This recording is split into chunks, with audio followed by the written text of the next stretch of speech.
Oh man, we live, baby. We live. We lit, baby. We lit. Jeez. All right, listen, everybody. Welcome to another edition of Talk with the Titans. Tonight's show is going to be an absolute banger. We have got brother Reggie on, my personal savior itself. He's coming on to give a powerful demonstration on the word Kemet. He's written an article on this, and I can't wait for the information that he has to offer. Let me actually invite brother Reggie in. But before I do that, family tree, you already know what I ask of you guys, right? Off the back, whilst you're here, just hit up the like button. Let everybody know right now that we're live right now on Titans TV and we're about to go in. Share this with your friends, your family, and let's go, baby. Jeez, the secret behind Kemet. Let's get it. All right, brother Reggie, are you with me? Yes, I am here. I am so happy to be talking to the UK audience. Um, Even though a lot of people from the United States go to your channel, you used to be the biggest channel in UK on this information. I think you took a short absence, but your channel got 1 million views on some of your shows, and our channels get uh, 5,000, 10,000, 100,000 sometimes, but not 1 million. And so, congratulations, and we want to get you back. I am going to talk about the secret meaning behind Kemet, right? And I am going to dispel a lot of pseudo judo that we hear in the market place of information. We have today a bunch of deniers, deniers that the meta nature has not been deciphered. I think Kalam spoke to one of those people. Deniers that there is not vocabulary, and that we need to redo the vocabulary specifically when it comes to the word chem or black.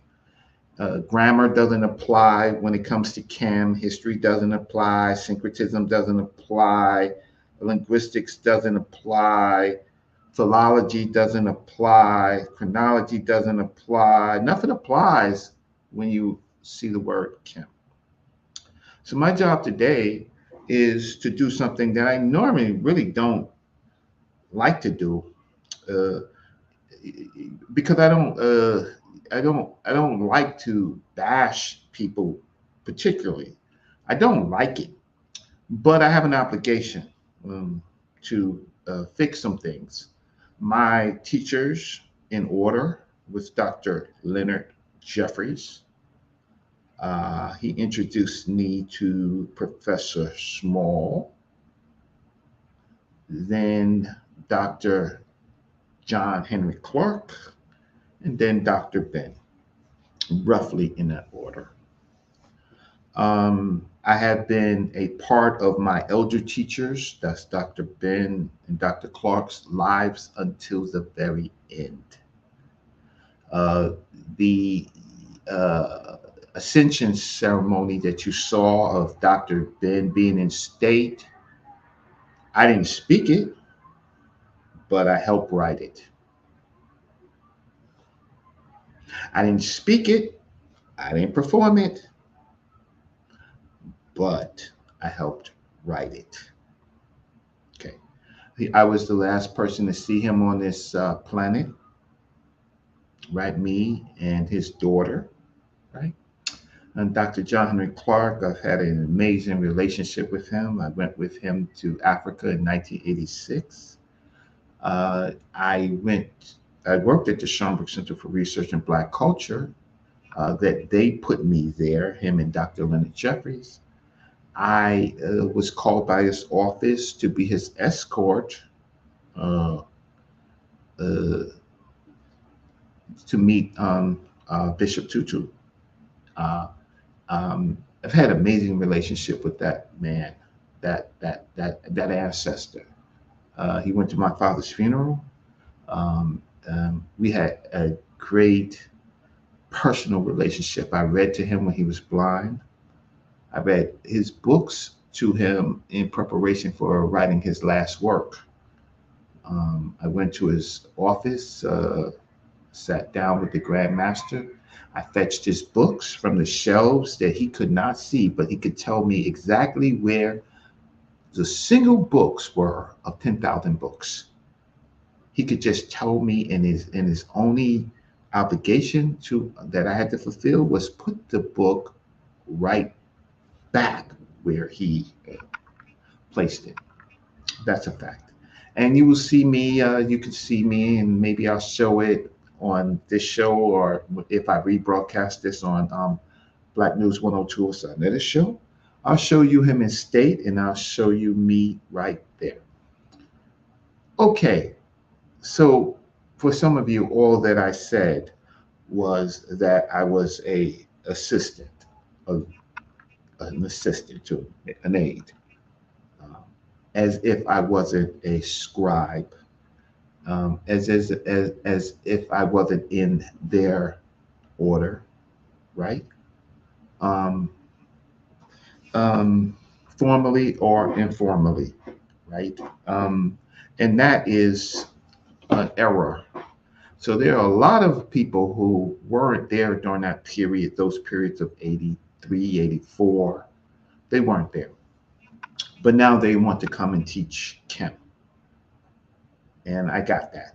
And there's room for everybody. But what I'm going to do today is I'm going to share you some of the things that I got as a foundation, spoke to Dr. Ben about, and continued on a path.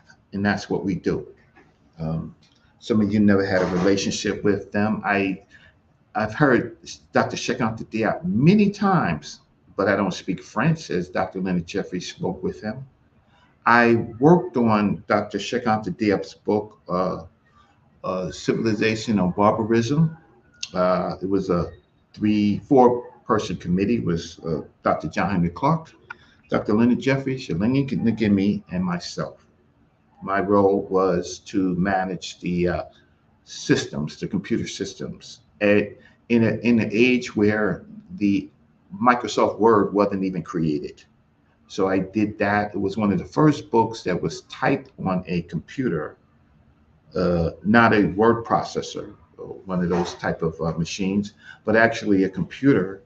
And then it was given to the publishing house. So I've had a long-term relationship. I went to Kemet in '87 with Dr. Yosef Benjo Cannon and 1,000 Africans from around the world to go to a conference on the third annual ASCAR conference. Many of these people who talk about the subject wasn't around.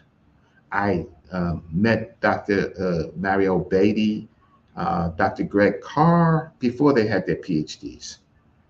I know them. I have a good, close relationship with them when they're not busy. I'll just say that. So let's get to this presentation and just let's answer some of these questions. Kalem, can you hear me? Yep, I can hear you. Great. This is an interaction between me and you and the audience. At any time that I speak, right, and you don't understand anything, young Saber, right, stop me, right? I don't want it to be I'm speaking in air, right? If you have, I think everybody should take some notes. But if there's anything that it's my teaching to you, and you know that we've had a great relationship. You came all the way to New York to see a lot of us, and you met me, and you walked the, let's say, the Grand Lodge with me, right? The Metropolitan Museum of Art, which is the Grand Lodge for many systems, and their initiates go there. And their initiates are charged to go there and meet people at certain places, and things happen all the time at the Metropolitan Museum of Art in plain sight, right? Scholars go to the library, right? I know because I go to the library. I have a library card, right? And there you see some of the most esteemed scholars of the world searching for a book that that may be in one or several locations. It could be in the Metropolitan Museum of Art in New York. It could be in the Brooklyn Museum. It could be in the New York Public Library, or it could be on the West Coast in those libraries. But if you're on the East Coast, then the Metropolitan Museum of Art, Brooklyn Museum, and the New York Public Library are the top sources. Then there's Columbia, of course, Columbia University, NYU University. But you got to have a library card. You have to have some connection to academia to get into those. I am just amazed about all the chit chat and people don't have access. I have access. So what I'm going to show you is a combination of materials to address. So today's show, the secret behind Chem. We've heard a lot of conversations, a lot of chit chat, a lot of what I think is pseudo judo and French ideas. So let me just present. A second. Okay. Family tree. If you're with us right now, oh my God, I can't wait for this because we have an esteemed guest on the panel, brother Reggie, who's gone. He has gone before us, before I was even a thought. Right, he was there with the greats, walking with them, talking with them, studying with them, and literally just soaking up all of that information, from Dr. Ben and other great scholars. So family tree, if you're not enjoying the show, yeah, I don't know what's going on. Okay, this is a banger of a show, and I need you guys to hit the like button, let more people know that we're live right now on Titans TV. And afterwards, yeah, I want to see some reciprocity. I'm gonna let brother Reggie do the presentation, but after that, there is a cash app, and if you enjoy the information, right? I don't want no cash app to me. I want cash app straight to brother Reggie after this because he's taking out his time of the day to come and present this information to you guys. Okay. All right, family. Let's continue with the show. Yep. Go ahead. Yeah, I was just having some problems with the background. Um, I I think I can make this a little bit bigger, but let's just do this again. Um, Kalam, you've been in lots of systems, met lots of people. I am talking to you because I respect you. I've walked with you. I've listened to you. But I've actually learned some things from you, and I think that you are a person, uh, a teacher, somebody who should be respected. And so let's just go through this walk, this great and mighty walk. Okay. Okay. The secret of Kemet. Kem. The danger for the world in the ancient and modern world was not that the African, including the Nile Valley Africans, were black. That was never the issue. We have a lot of spurious arguments on whether or not the people of Africa, that we call Africa, was black. That's not the issue. That was never the issue. The issue was that the gods of those civilizations were black. Gods, principles, concepts. That has been the problem since the African reunited with those those humans, Africans, or people who developed in Africa, left Africa and came back. When they started noticing their neighbors, that became a major problem. So the secret to Chem is the fact that their concepts, their deity concepts, were black. It's never a question of skin color, right? The African, those on that continent, created God concepts. Let's just call them God concepts, philosophies, in images of themselves and of uh, the surroundings, particularly the animals, their divine selves, like the bull, the black bull, right? Like the hawk, which became Horus, right? The Isis and Set, the kites, the black kites, right? Those concepts, whether real or not, spooky or not, right? Spiritual beliefs or not, had to be destroyed. It had to be destroyed for new groups of people to deify themselves. And so you have the the Canaanite civilization deifying themselves, borrowing and recreating themselves and their divines, the including the Yahweh groups and including the Punic groups that came in, all the groups that came into Africa. And then, of course, the Greeks had to merge their beliefs with the uh, African beliefs of the Nile, Serapis. Then you certainly have, we talked, because I said Canaanite, I meant Hebrew, but I meant the same thing. And then you have from the Greeks, you have the uh, the Romans, and then you have the Christians. Uh, the Greeks, the Romans, and the Christians, more so the Romans and the Christians, were directly competing with the African god, the black god.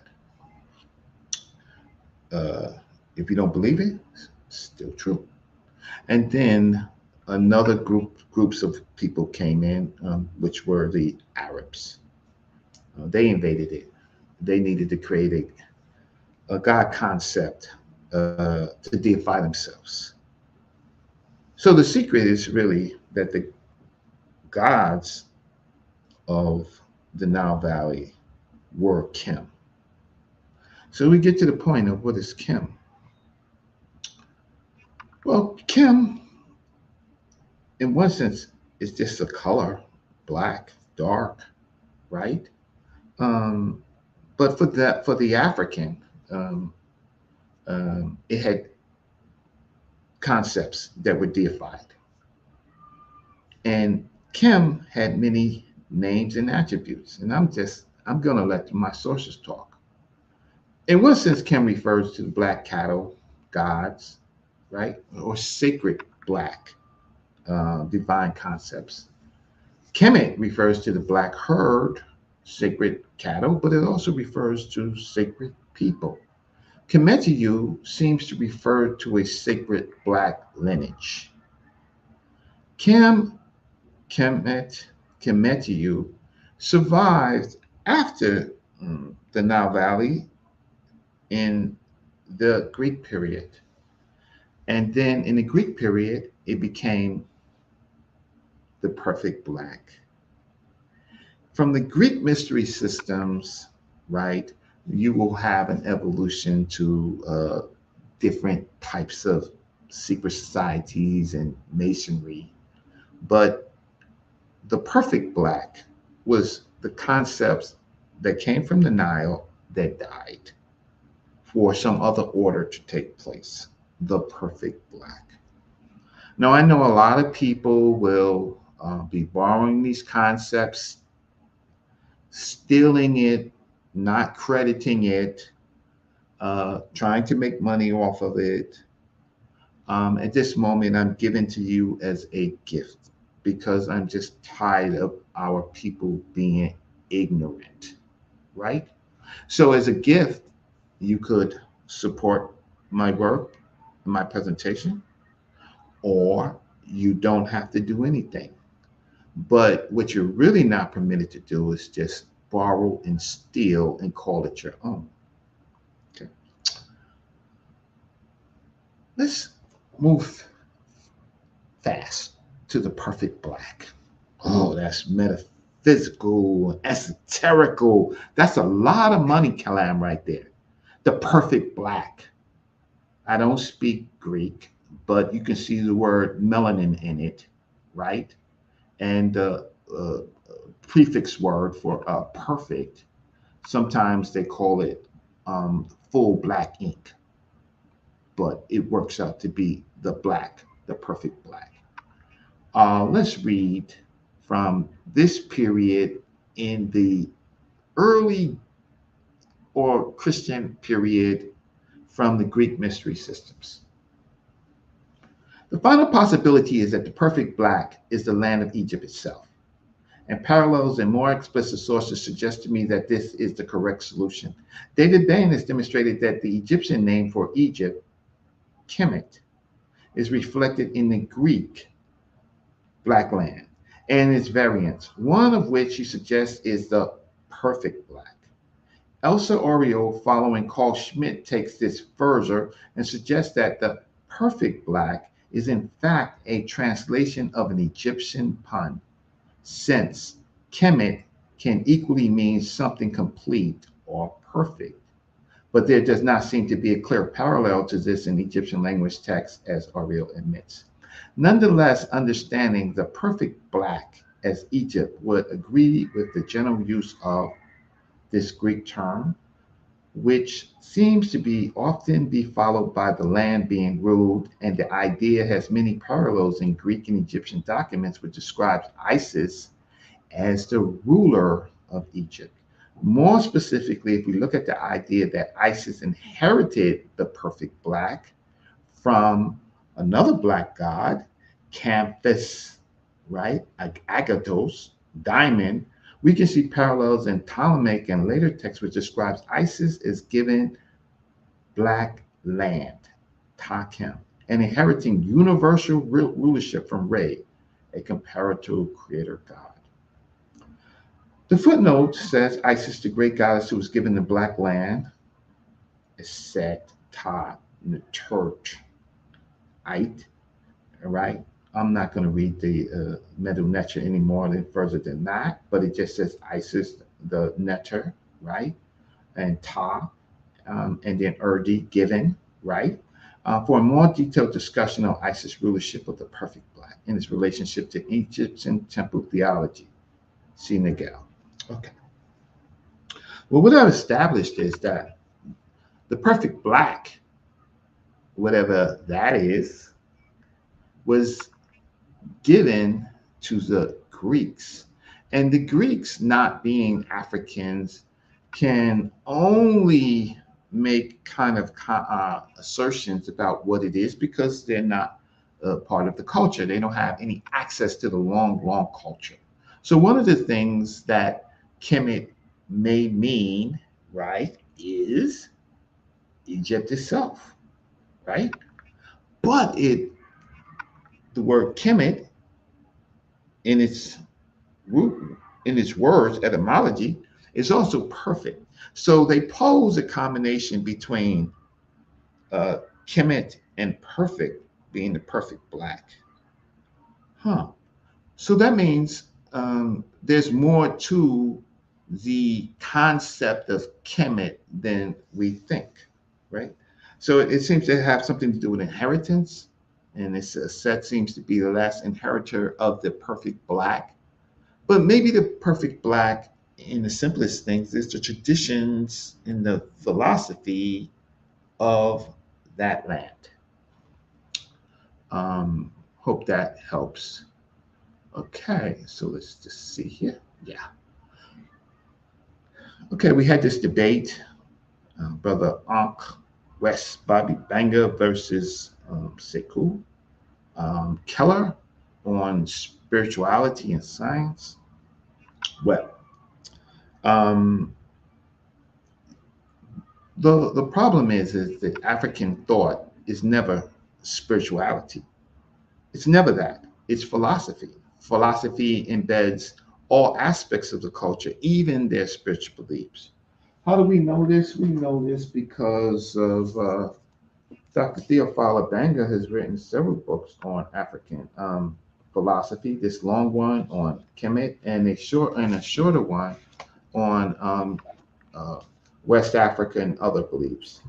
So Dr. Theophilo Banga, thank you, Callum. That's why I'm talking to you, Saba. All right. They interpreted it as philosophy, not spirituality. Spirituality is or spiritual beliefs. I don't get to spirituality, uh, but spiritual beliefs, animism And totemism is what the African believes.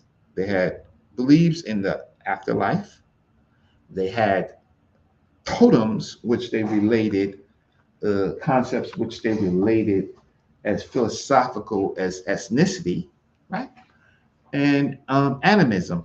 Animism is a way of things being animated, life, and and so the term spirituality to Africans per se is a New Age word that we use. We most of us heard Dr. John Henry Clark, my teacher, use spirituality, um, but I think people misunderstood what he meant by spirituality. And I think in another show, I'll show you exactly what he meant. But one thing about it that's important, Brother Kalam, is that Dr. John Henry Clark, the elder ancestor that we all know, he had teachers. I happen to know who his teachers were. Dr. Leo Hansberry, one, and another one, Dr. John G. Jackson, the author of Man, God, and Civilization.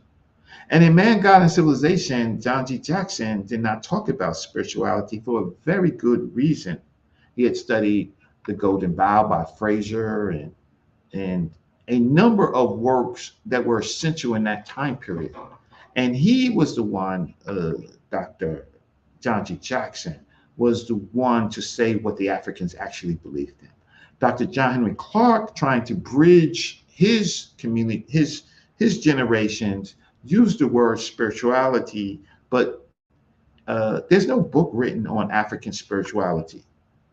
There's claims and there's thoughts and there's speeches. And Dr. John Henry Clark was a teacher to get us to a point. But let's just say this: for those not initiated or taught by initiates, ignorance precedes their speech. Ignorance, not knowing, precedes what comes out of their mouth. And when they speak, a fool, when he speaks, opens his mouth. And when he does, it removes all doubt that he's a fool. Because what you say is part, if you're not conning people, is what you believe, right? But philosophy is the human interpretation of reality. It's the human interpretation of reality. So it has spirit belief components, but it also has science components. Um, Young people who are just learning this stuff and going out there and running out there as if they know something and saying that people said it. Well, the problem is there's people still alive that actually interacted with these people that kind of asked them questions and what they believe. They all believe that the African had a philosophy. Now, Kalam and your audience in the UK, I'm not talking to my audience in the Americas, particularly in New York, right? I'm not talking to y'all. I'm talking to the international community. I'm talking to those that that come out of the UK, those that come out of France, those Africans from the continent who live who by choice went to the UK, right? And France, who studied at the Sorbonne and places like that, who were whose parents and grandparents was part of President's African, right? And Alion Diop, who created the Renaissance, the African Renaissance in Europe before it came to the Americas. I'm talking to y'all. Research spirituality. When you research it, you will find that spirituality is has a Greek origin, which finds itself in Christian thought. And to summarize spirituality, when it's used from the Greek word breath, right, and goes into early Christian thought, you will find that all it really means is a life within God and Jesus Christ. That is what spirituality is. So you cannot simply add the word African to spirituality without understanding that the word spirituality has already been peed in. The glass has been peed in. It already has an etymology: life with Christ, the clergy, right? So you can't add African to spirituality. If you do that, then it's a conversion method because you want people to believe in a one God concept, which the African never believed in, right? But it's easy to get us to convert when we take like things that are ick, like kinetic, like metal, metallic, set those things next to the truth, right? So we take Serapis and we set it next to the concepts and temples of Kemet, the Serapis temples versus Luxor, those temples. And we set it aside. And so you're able to move people from the truth as you kill the truth and move it to the facade, the ick, the like. That's what we're dealing with today. I'm going to get more personal. There was a book that came out. It's called A Contribution to the Debate on the Meaning of the Place Named Kemet. I tell you to buy those books, but listen to the reviews and the reactions. Now, there's a section in this book that Uja Iri Maat, I'm being respectful, that he put this section. He says, Kemet is a settlement of Athribis. Km.t relating to Kemet, residents of Kemet, Athribis. Then he goes, we draw further attention to the last above example, Kemet, which is the short form of Kemet Weret or Kemet Where. Then he cites the water bush, right? He cites it, and we would be thinking that this is wholly scholastic, but it is not. It's a device in print used to fool you. How do we know this? Well, he says that Kemet Waret, which he is connecting to Athribis, right? Or Kemet Where, right? The short form is Kemet Waret or Kemet Where. That Kemet is the short form of this. He cites the water bush. But when we actually look at the water bush, which I have right here, and we go to the lemma and we look at the translation, right?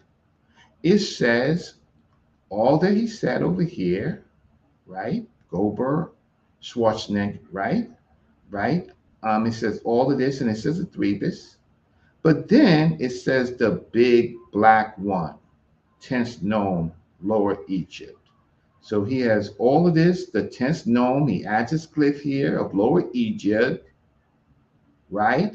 He tags on some stuff from Coptic, right? The temple complex, which it was Hawat Iri Ib, right? But there's no Hawat Iri Ib in the Old Kingdom, no, right? But what he does, do you see the illusion yet? He has the glyphs. He makes the analysis that it is Kemet, that is the Athribis, but the Athribis wasn't in the Old Kingdom, which is Hawaii Irieb. But don't you see that magical thing that he leaves out? He leaves out the big black one.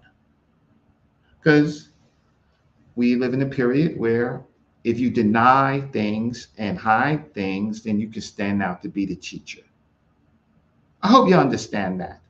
But then it takes going back to the materials and then having an analysis, and that you will find right here that he used this to construct his own problem, his own belief system, or what he wanted to teach, with denying the fact that it said the big black one in the Threbus.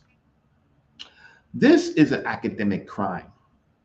This causes you, if you have published something like this and you try to go into academia, right? If anybody from academia finds this out, you won't be able to pursue.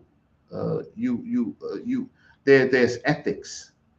I'm going to tell you, don't write pseudo books if you're pursuing real academia. Don't do that because you'll be pushed out.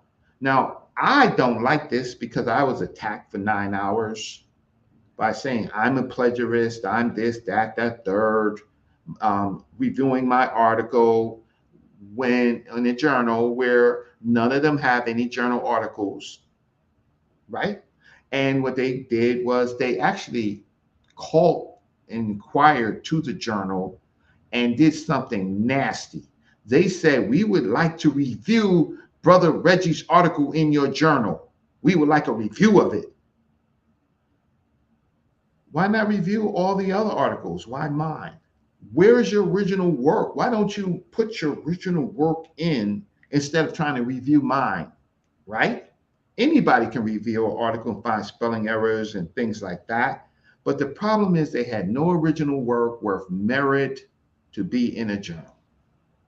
They still haven't. Yes, Kalim, you want to say something? No, no, no. Go ahead, go ahead, go ahead. I'm just shocked at what you're saying. I Yeah. never knew all this. Oh, you wouldn't. You wouldn't know because these are things that happen behind the scenes, and because they did this to me, I have a lot of academic friends, right? And I am making this public. You can publish all of the little books you want, the little pamphlets. You can publish all of them. Publish all of them. But since you call an academic journal, one of the oldest that we have, the Journal Pan African Studies, right? You called them and you tried to do that to me, right? You try to publish, I will do it to you, right? You did East Fet, right? I will do East Fet. This article is still on sale. This book is still on sale. You can buy it. You should all buy it. Buy the book. Now, I don't have anything personally against Asar. I think that Asar has a great mind. Asar Imhotep. I think he has a great mind. I just think he just wants to be so right that he leaves things out, and I'm going to get to that. But the other one who did this, you publish in an academic, since you did a 9-hour show, and I will find you, right? Okay, so let's continue. My general statement. My analysis of what Kemet, Km.t and Km means is embedded in my journal article, Syncretism, a Means and Method for Accurately Translating Kemet, Km.t and Km, at the Journal of Pan-African Studies, August 20th, 2022, volume 13, issue 1, page 118 and 142, 25 page. In summary, 25 pages. Kemet, Km.t and Km is related to the worship of the sacred black cow, calf of the African civilization of the Nile. Unlike Asar Imhotep thinking, my work is published in a journal. There's been cited at least 2 articles with more coming. So my article is just not hanging in the ether. It's actually been cited by two other researchers, right? Both in the university, and published in their own journal articles. In this talk, I will eventually pull from my article and other sources that could not fit in that article as part of my ongoing work. So I will pull from it, and I'm talking about other things. My work is in agreement with other publications that rely on chronology, syncretism, philology, rather than a source historical comparative linguistic model. In one sense, it seems that we are competing, but in an important sense, there's no competition. Until Asar gets his method published and cited as it relates to the term Km.t and Kemet. It's French. I'm not saying that his method is useless, but what I'm saying that in studying ancient Egyptian civilization, one has to exhaust the evidence in the culture before any other tools are used that reflects data outside of this culture. In my opinion, Asar and Imhotep excludes the philology, excludes the Coptic, excludes the word changes, excludes synchronism, excludes chronology, and then steps out of the civilization every chance that he gets for comparisons with things like Mesopotamian cognitive, Mesopotamian cognites, Bantu, Congo, Calajan, and other cultures. Said another way, his method is interesting but relies on unproven cognates in general. And almost all his cognates deal with the word Kim. We're going to talk about that. The one case that is the strongest point in his work is from Oscar Fuma, who negates Kim as black.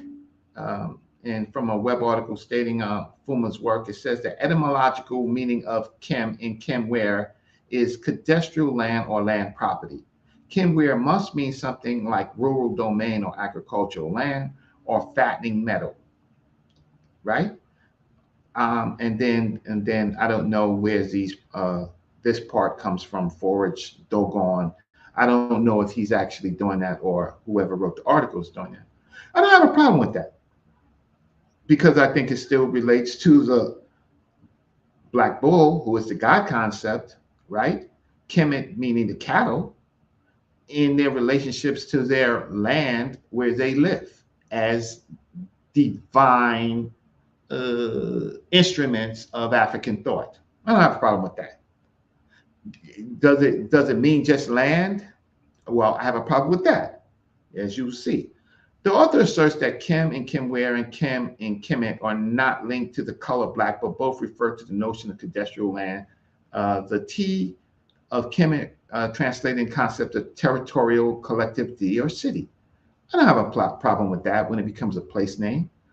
Fuma's fourth argument deals with the phrase Ta and Kemet. The first degree of translation results in the land of Egypt or the country of Egypt, in the same way that the country of England can be translated as the country of England.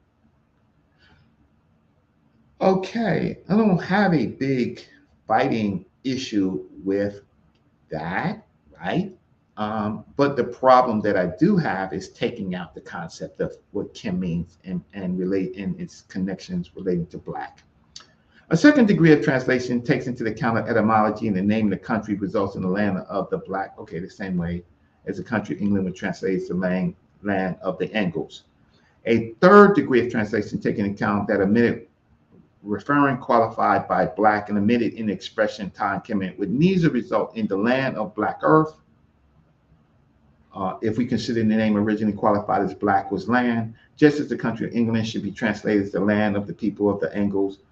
This translation of Ta and Kemet by the earth of the black earth is described by Fuma as absurd. This he says in the argument showing that Kemet cannot mean black earth. Okay, right? I don't have a disagreement with that because I think Kemet is the cattle living and eating on the earth that is producing vegetation. We personally do not see how an etymology of Kemet is referring to the color of the ground is invalidated by the expression of Ta and Kemet, as shown by the example of the country of England.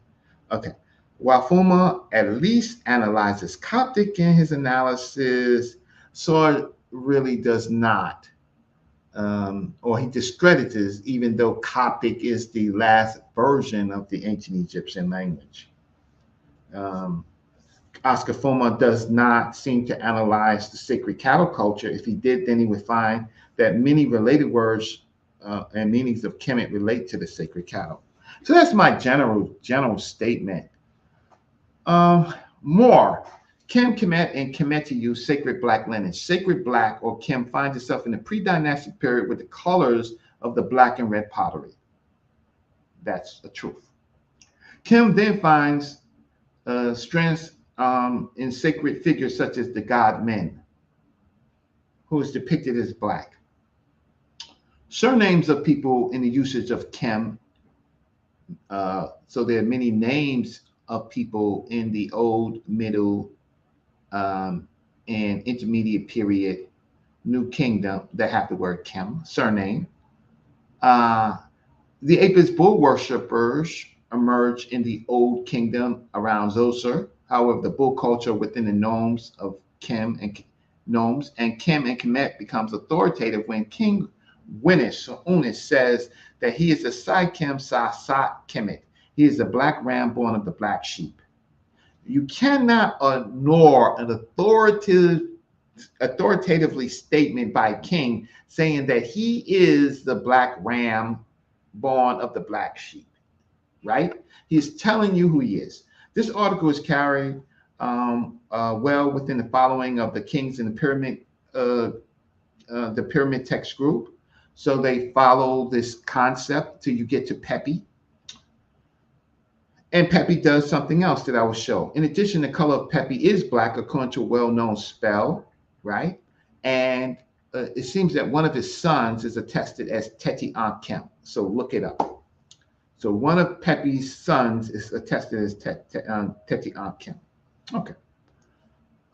In the sixth dynasty, we see local officials carrying the name Kem, Jigi Kem, Nia Pepian Kem, and many more surnames within the intermediate period. Here we find titles relating to Kem as a shepherd of the sacred cattle, the god or god concept of inherit. He becomes the shepherd of the sacred black cattle. During this period, we find texts and rock tombs highlighting the sacred black bull as the ancient people are looking for a king. In the 11th dynasty, Kemet emerges as a place name for a region inside the land, but not the whole land. We find this in it, and we find this clearly in the text of the eloquent peasant and in the instruction of Km.t to Marikari. So in the eloquent peasant, we see that Inpu is leaving. He's in I think the Wadi Hamamat area, and he is the salt area, and he's going across into a region called Kemet. But at this point, Kemet wasn't the whole name of the country. Maybe on the next show, we'll go back to this and show you the actual article that talks about when Kemet was just an outlier, a region outside. But the next time period that we hear about, in the same period, we hear Kemet in the instructions of Marikari, where this is now Kemet there is also the black city. And then during the Imhotep period and the Amenad in the Sinwar Shed period, we find that Kemet takes a larger place, the word, as a place name that describes the whole kingdom. Competing with the word Kemet, where is also the word Tameri, and Tameri was in that same period, but it seemed like when Tameri was able to absorb Kemet back, they were able to call the whole country Kemet. Why call the whole country Kemet? Tameri, the beloved land. Why connected to the cattle culture? Those are the things that we're talking about. So this continues into late kingdom. Okay, so through the Ramses period, cattle was still related to Kemet, and this continues until the late kingdom. This includes Medu Neter, the hieratic, the demotic, and it seems that Asar Imhotep ignores great evidence of Kem relating to multiple aspects of the culture in the context of color and sacredness for a narrow view. His evidence is simply not rigorous in chronology, philology, grammar, syncretism, and minimizes, and that's the key to this all. Which is the relationship between sacred black cattle and sacred black lineage of the African Indian civilization? Kemet, with the people glyphs, at the minimum means people of Kem, of the Kimbo, black bull, or black people literally, as Diop said. These people created a totem deity that mimicked their purest form. Okay, Kalem, how you doing so far? Am I boring you? No, hell no. Listen, I see so many people are tuned in right now. Family, thank you for tuning in and making the show absolutely amazing. Keep sharing the link with as many people as you possibly can because, you know, this is a phenomenal show. We've got one of our greats with inside of inside of Titans TV now doing the presentations. I'm seeing that there's only what 35, 34 likes and over 70 people. Family tree, hit up the like button. Let everybody know, man. Come on, this is a powerful show. Let everybody know right now that Brother Reggie is live on Titans TV. I am gonna beg your forgiveness for being away for so long, because usually on these shows we're gonna have at least like 200 to 300 people on the show, right? So I've been away. I'm building back up. So family, make sure you hit the notification button so you get notified, because I've realized that even me, I've got my notification button on, bell on, and it doesn't even notify me at times. So please just keep looking in, checking in to see when we're live as well. All right, Well, that's why I perfect. chose to do it on your show. I could have done it on my show under Black News 102 Sarnetta, and shout out to my brother Sarnetta and Sarnetta Studios. And it used to be what, Sarnetta 7? I forgot. I, Sarnetta TS, yeah, Sarnetta TV, TV, Sarnetta TV 7, yeah, Black yeah, News 102. yeah, yeah. So many. Yeah, so many. Because this show got shut down so many times. Uh, I think it got to the seventh version, and then it came to Sonetta Studios and Black News 102, and Mhm. so he has been grateful to my work and showed his gratitude by allowing me first to be on Black News 102. But my work takes a long time to generate because I don't want to just throw out stuff, and so Brother Ankh is also on Black News 102, House of Consciousness, and now Smash Rockwell, and they deliver the majority of the shows, and I come on every once in a while. I'm probably going to rebroadcast the show on that show, Yep. but I wanted to give it to the UK, the African European audience first. I want all the smoke, but I'm not going to have any smoke after this. Nah, I think you know what? Why I realize this. Most of the UK rock with Brother Reggie. We Mhm. rock with the science. We rock with the knowledge. We rock on that. Away from the airy fairy stuff, the stuff that can't be proven, the stuff that can't be sourced.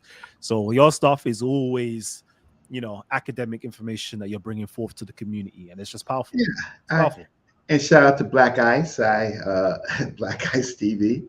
One Shit. thing about the UK people that manage their channels, they took their money and they came to America to see, and they met all of us in the debates. Right? I've had more of a relationship with uh, Titans TV with my brother Kalam. Uh, I think that with Black Ice, when he came, he was more interested in some other stuff. So he came to New York. He didn't see me, but Kalam walked the museum with me, and I so appreciate that. And we were able to look at uh, a Greek vase in 750 BC before the Europeans, I mean, before the Greeks were writing. They were drawing their assos off, but they weren't writing. But we found elements of Egyptian writing in that vase when they talked about Sarah. And so I asked Callum, I said, what does this mean? And that's when I knew I loved this brother. He said, that's Sarah. I showed him the whole judgment scene of Osir on the bier and said and that had in Greek period when they weren't writing. And then I got to a point and I was like, well, what is this? And Kalam, of all the people that I met, said, Brother Reggie, that's Sarah. And maybe we'll show that. Maybe I don't know if he videoed it, but maybe we'll show that. But that's why I love this brother because he can put down a pseudo judo and go back to the meta nature. And most of these people who do this work, they're going to show you one little goddamn word, and they're going to make a mountain out of a molehill, mountain out of what is it? Mountain out of Molehill. whatever, right? Of a one little word, molehill, but they don't want to show you the goddamn word in context or the sacred word in context, right? They want to show you the pseudo judo. So I'm going to clown them today for this. I am going to clown them. They can't go back and all of their little books, right, that they've written. I don't care how long it is, and I don't care how long the videos were. They bamboozled, hoodwinked you, and led you astray. Simply, I'm just going to show you. Let's get back to the subject. Kemet, the black god. In Wait, Avatar, Brother Reggie, can I ask you a quick question? yeah. When was the when did the country that we know as Egypt first called Kemet? Mhm. Um, in the in Merikari's Ketty's instruction to Merikari, that is when we first see the place name. Then we see the tail, the eloquent peasant, which is the tail. But the instructions to from Ketty to Merikari is more of it's a, first of all, it's authoritative because it's a king, right? It's a king statement.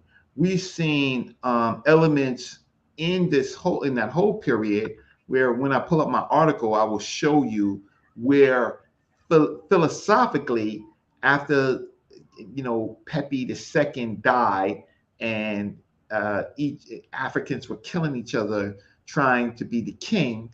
They were like bullfights, and we see in the rock tombs, we see people searching and longing for a king to reunify it. Mentuhotep is probably the king that authoritatively called the whole land Kemet. Okay. Hope that answered that question. Yep, thank you. Okay. Kem, the black god. Again, the argument is not whether the people were African. They were African. Who else would they be? Or what we call African, right? The continent that became called Africa. The first humans were from evolutionary. They were diversified. They had multiple divisions of skin, right, within the scheme of the sun, right? So we know this, and some were very light in southern Africa, right, and in North Africa, right, and some were very dark in Nubia, Sudan, Ethiopia, those places, right? So we have a diversity of everything in the continent of Africa. Um, the so that's not the problem. They were African. I think we can all agree. Were the Nile Valley Africans, uh, I don't know, black? Well, it depends on the context in which you use the word black. Do you use it as a Black American context, or of from slavery and the Negroes? Well, Dr. Km.t made a compelling argument that their phenotypes were black, because black was, as it is in all these places, an ethnicity.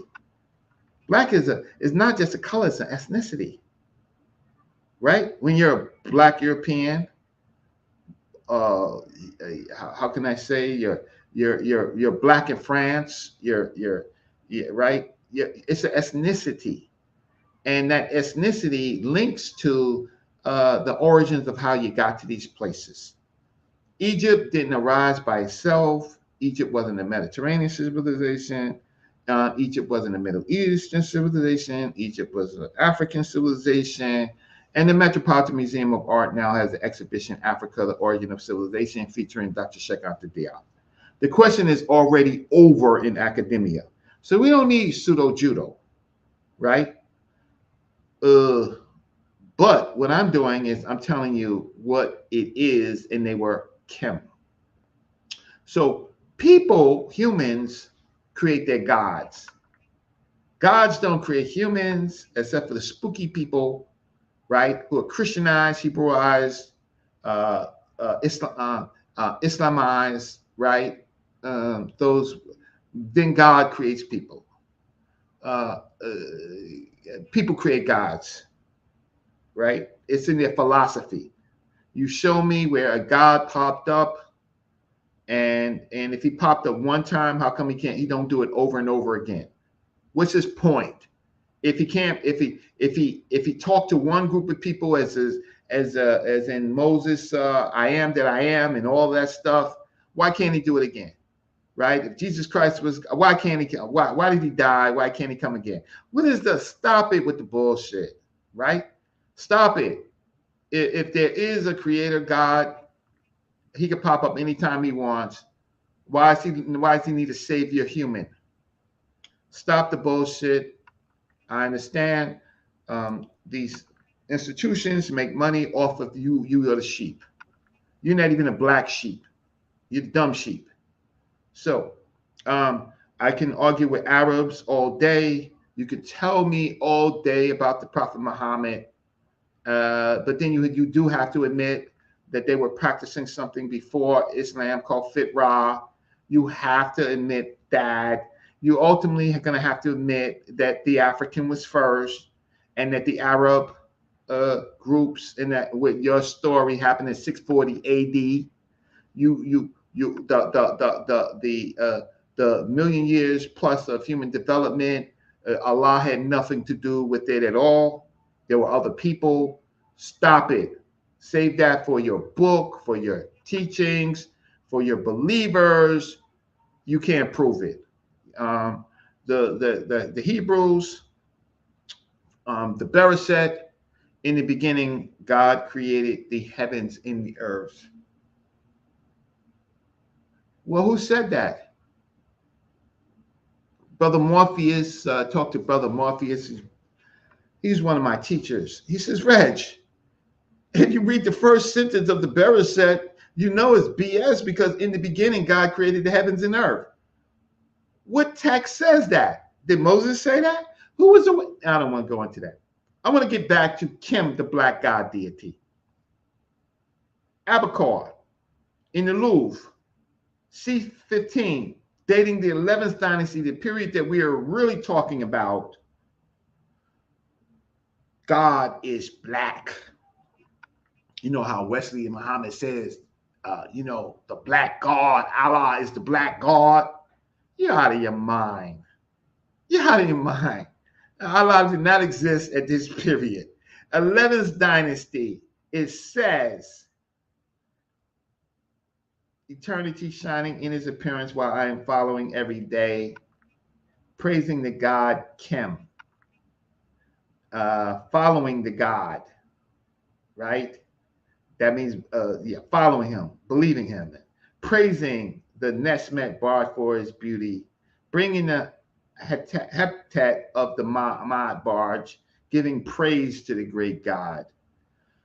Okay, Callum, I don't believe this. You shouldn't believe this. Somebody just wrote this, right? This is the work. This is the difference between what we do and what the pseudo judo backflipping linguists do. Okay, I have this. So it should be, if I went to search for the writing, it should be there. Otherwise, somebody showed it. I mean, somebody made it up. So let's just do what we're supposed to do. And let's go find it. Where is it? Where is it? Did I mess it up? Oh, here it goes. Oh, you mean to tell me I could go to a stele and I can actually read it? And I can actually read the shining eternity, and then I can get to over here where it says, oh man, it says Hesh, Khem, praising the God Khem. You mean I could actually do that? Right? Following every day that that this text actually exists, right? That they are praising the black God. Here it goes right here. Right? Praising the God, black God, celebrating the celebrating God, praising the Nesmet barge. So what you mean to tell me that we can start from here, praising Khem, who's a god, right? And then it says Nehemi, right? Nehem. Anybody who can read this? Nehem. I think it's down here somewhere. I can find it. I think I can. Oh, there's Nehem, right? the netter, right? I think that we could read this. I think that we can have backup. But one thing that we know for sure is that they was praising the black god. Let me just move on. But it's connected to riparian. This is a crocodile foot. You're gonna praise a crocodile foot? Or you're gonna praise a crocodile foot? It has to mean something else. But when you do pseudo judo linguistics and you never show the text, you can't see it in context. If you're gonna buy work, and I think that you should buy Asar's work, I think he is a new ethnicity of the ancient Egyptians. It's $49. I think everybody should buy it. Uh, he came on Kalem's show. I don't have a problem. Buy his material. I'm just showing you that when I'm making a point, I'm giving you the primaries. I'm giving you the location of it. I am giving you the transliterations, right? So that you can see if I am wrong or not. Okay? Fine. Let's continue. Let's continue. Okay, so where do I think I missed something. And Okay, just for clarification, the black god is Asar. Kim. Yeah. Is that Yeah, Osiris? Osiris, Asar, yeah.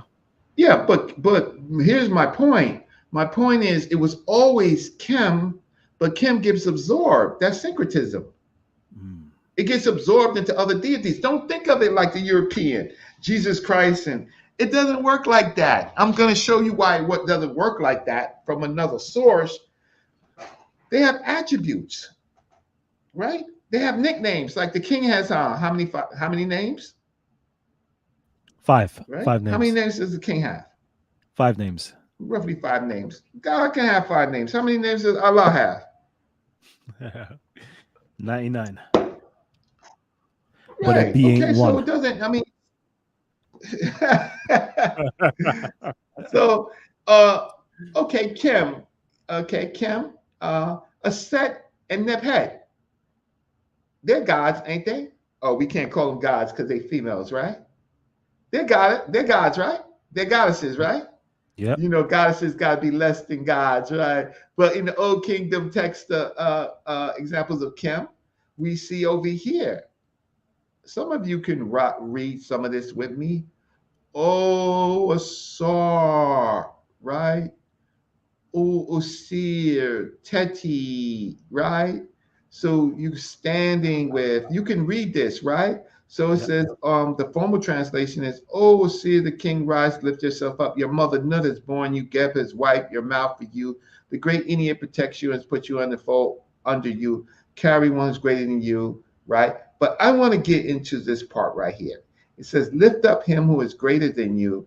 They say in your name of the Thinite gnomes, which is here, the Thinite gnomes, right? It says, your two sisters, here's the two sisters, there's Ek, Sinet, your two sisters, Aset and Nebhed, right? Come to you so that you may be healthy and that you are black. And then the author says it's infertile.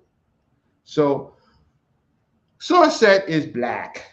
Goddesses can be black. Well, here is the transliterations over here. Here is the spell over here. Sorry, it's off the, let me move this here for you. So I ain't hiding my sources, right? There you go. I don't want to hide my sources for you. My point is that a set in their head are black. Okay. Gods can be black, but gods don't exist. Okay. I mean, gods are what man made. I mean, that's my system. If I believe in a system, that's my system. It's all metaphorical. If you want to believe that they exist, you can believe that they exist. Ain't got nothing to do with me. What it has to do with is man made it. Oh, wow. A threbus can wear, right? It's not Kim Ware, it's a threbus. Y'all don't know. They don't know. talking to those two dudes. Well, Kim we related to a black bull, right? Is the other black bull deity. So let's just read some of this. On the first of the two, he is depicted as God. Okay, so yeah. On the first of the two, he is depicted as a god with human body and the head of a hawk or falcon, above which are the disc and double feathers. In all cases, he is described, in all cases, no matter all the cases, he's described as Neb Kimi. Then he says, Lord of the Trebus, right? The god appears to be a form of Horus worship in the Trebus under two forms. That of the black bull, obviously the original god of the gnome, and that of a crocodile. That is a later form and is earliest clear from the use of the crocodile as determinative of the god as a Theoporus proper name in the Old Kingdom. Over here, the footnote, let's follow the footnote. The personal name Km. Kimwe is the bull of Athribis. They're not talking about Athribis, right? They're talking about the god of Athribis or Harry Ib, Harry Ib, right? They're not talking about the land and the place. They're talking about the god of the gnome that dwells there, which is a black god. So when people start playing with things and you don't know how to search, I'm giving this to you to let you know where you can look up that Neb Kimi, called the Lord of the Threbus, right, appeared to be a form of Horus worshipped in Athribis under two forms, that of a black bull and the other as a crocodile. Kim, in its 99 names, right, is always black. The perfect black. Okay, we'll get to that. Am I boring you? Hell no. Can The I? audience is loving, the audience members are loving the information. Let me just Okay. put something up real quickly. Pan African Designs and Apparel says, this is what I personally appreciate about those who have the ability to read the text and fact check people who are lying. We need more readers off the Medunetia. Mm-hmm. Let me shout Jeez. out to Pan African James. So I'm gonna read the English, but I can show you where it is in the spell. Maybe I'll do that for you. The pyramid text is a reference to black color that no pseudo judo linguistics can spin away with. So you can't do backflips. You linguistic people who always attack black. You can't spin away with this. The misuse of historical comparative linguistics is the backflips. I can go through this pyramid text, right? Osiris, you have become very black. Oh, black. So your issue about you asked me, was a seer black? Yeah, of course. Oh, seer, you have become very black in your identity of the great black one's enclosure. So not only are you just black, oh seer, you black in your identity in your black one's enclosure. You're Right? blackity black, yo. I'm You black, yo. I'm blackity blackity black, yo. there you go. I'm so black, right? I'm the great black, right? Spelled 3334. Unis, son of a black ram. I read part of that to you, talked about it. Spelled 36. The big Ennead, the nine, has tended you, joining you admitted after finding you black, you encircling in your identity of the circle. So, so, so here you black, but you not in the big black temple. You in the circle. This one, Smash. No, I give you the one that Smash says a lot, right? But here, Shu shall take him to a companion of Shu, for Teddy has been suckled with the milk of two black cows, which are the nurses of the Bas of Heliopolis. Okay, so Heliopolis has two Bas, or the nurses. But the fact of the matter is, Shu's involved here, two black cows. Recitation is Techi, Isis is in Techi. It says, come and see your son, right? Whom the great black bull gnome serves, whom the crown serves. Come and see your son, whom the great black bull gnome serves. So the gnome of the black bull, right, serves your son, right? But black, these people are allergic to black. Over here, you canal swimmers of Horus with black front. So Horus got a black front. Let me see. You canal swimmers of Horus with black front, who is on the sun's neck. You are the sky, and Teti is for the sky. Uh, Over here, this is Brother Smash Rockwell's great work. Face has fallen on face because of the black skin that Shu elevates. So Peppy is black. Shu's face is falling on Peppy, face upon face, because of the black skin that Shu elevates. Another black concept of God, right? I mean, there's, how can I say, black is essential, and we're talking about the color black, and we're talking about sacred black. Great Black One's enclosure. Uh, and so here's the source right here. Why don't you go to this source right here? Maybe I'll come back to this. It's the Ancient Egyptian Pyramid Text by James P. Allen. And go in there and search for all parts of black. Why don't you do that, right? I just want to move on. I want to move on. Okay.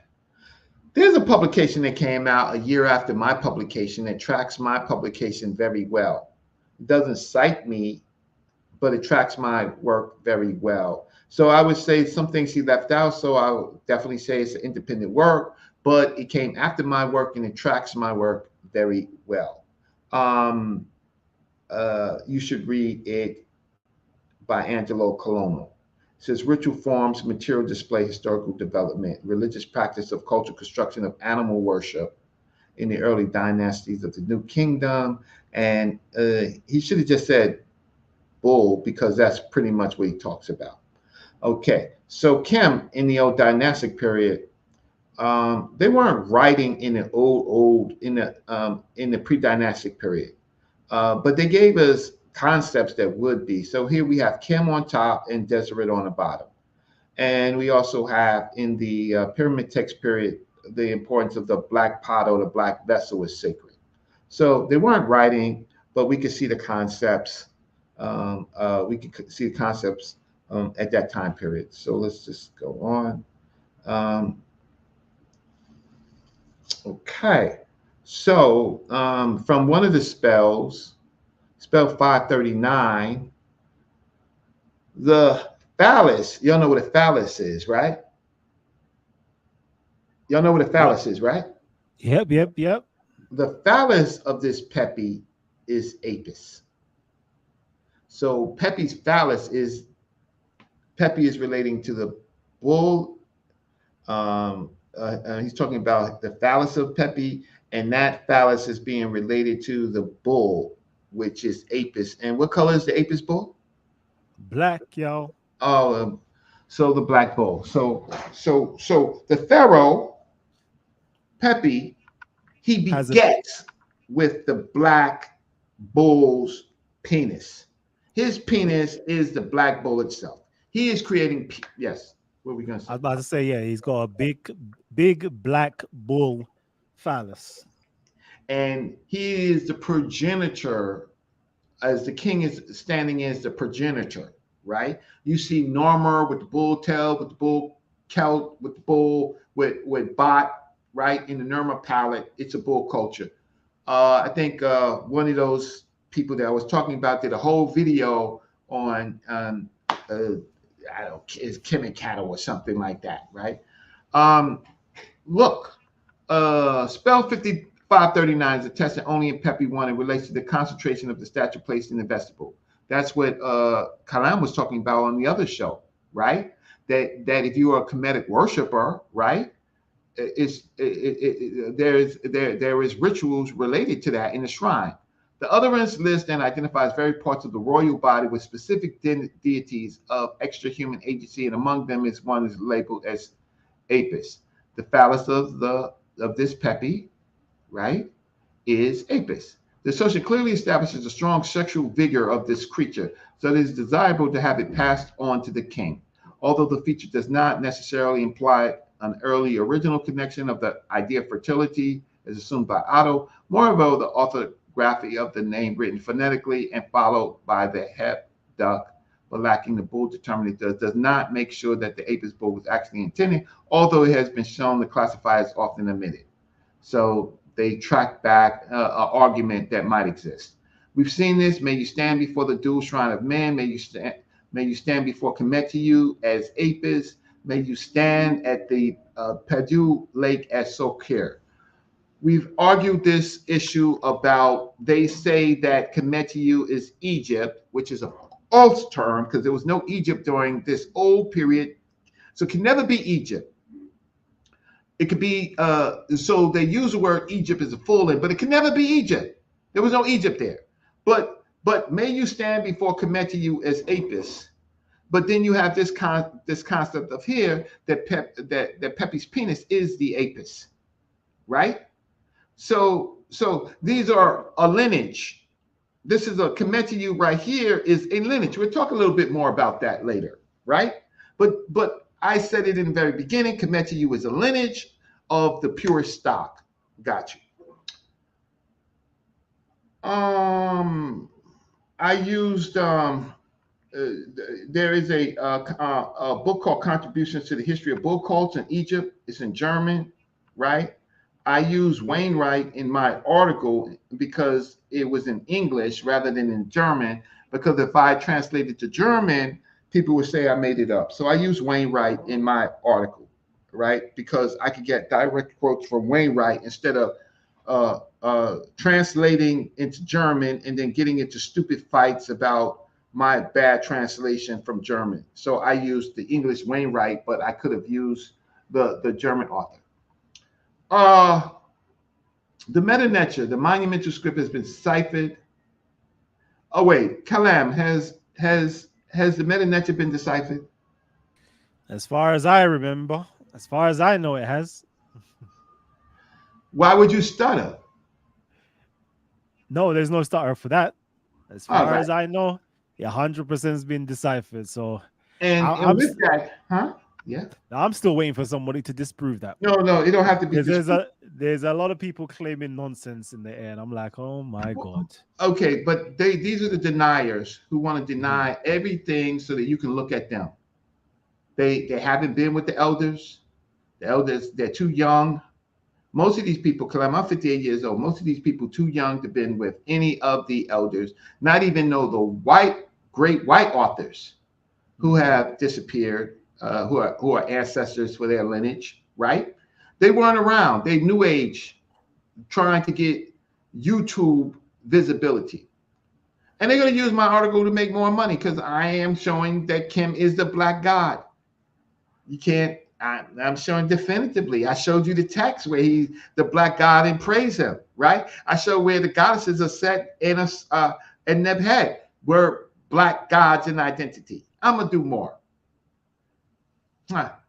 Well, as far as I'm concerned, the meta-nature, no stuttering, has been deciphered.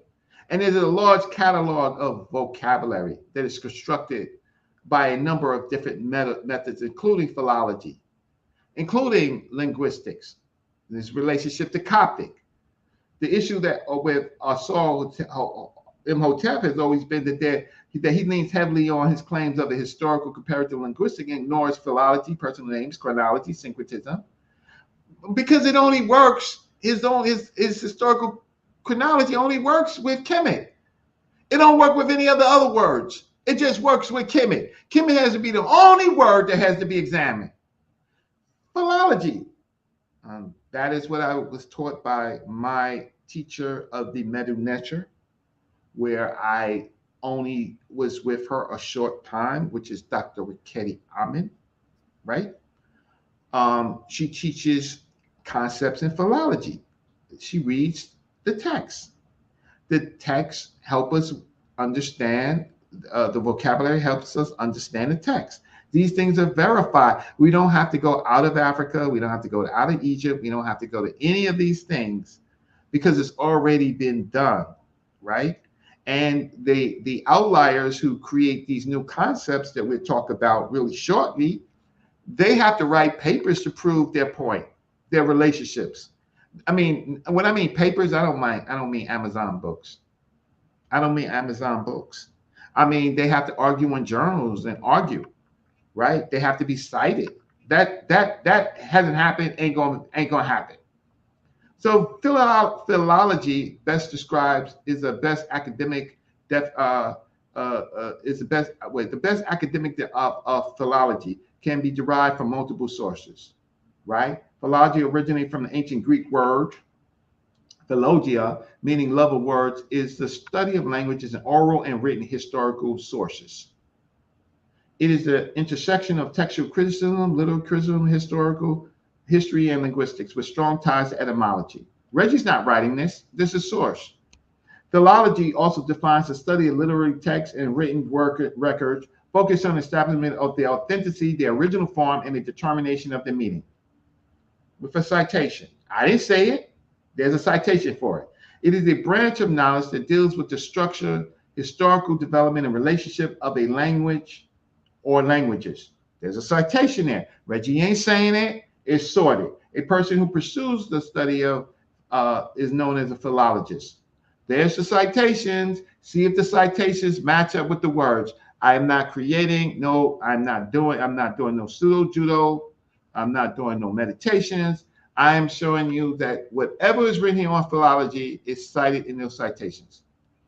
I, Reggie Mabry, want to add that philology includes syncretism and the word usage and changes. Philology shows when words by context in the sentence, right, changes. How it might be syncretic, relationships with beliefs, changes, right? And chronology. When does that happen? Therefore, it includes chronology. Asar Imhotep ignores this and picks arguments at random and runs out of the civilization of Tawi to re-explain things to meet his goals. On the word Kemet, since he doesn't agree on the he uses this pseudo linguistics to explain by going to other African cultures that were later. Some of them wasn't even writing. Some of them we know the terms only in Latin characters to explore what ancient Egyptian words mean. You know, and then he goes to other cultures like Calajan. What am I talking about? Okay, so what is the comparative method? I got to get something to drink. I'll be right back, Kalam. You can take over for a few seconds, and when I come back, I want to see what the chat is saying. Am I lying? Am I jealous? Oh, Yeah. All right, family tree. Let me know in the comment section. Simply tag Titans TV. Drop your comments for brother Reggie. In the comment section, tagging Titans TV and putting whatever you like in there.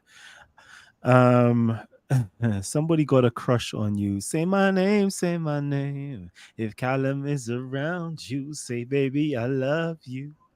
No, I can't sing. Allow me. So yeah, family tree, man.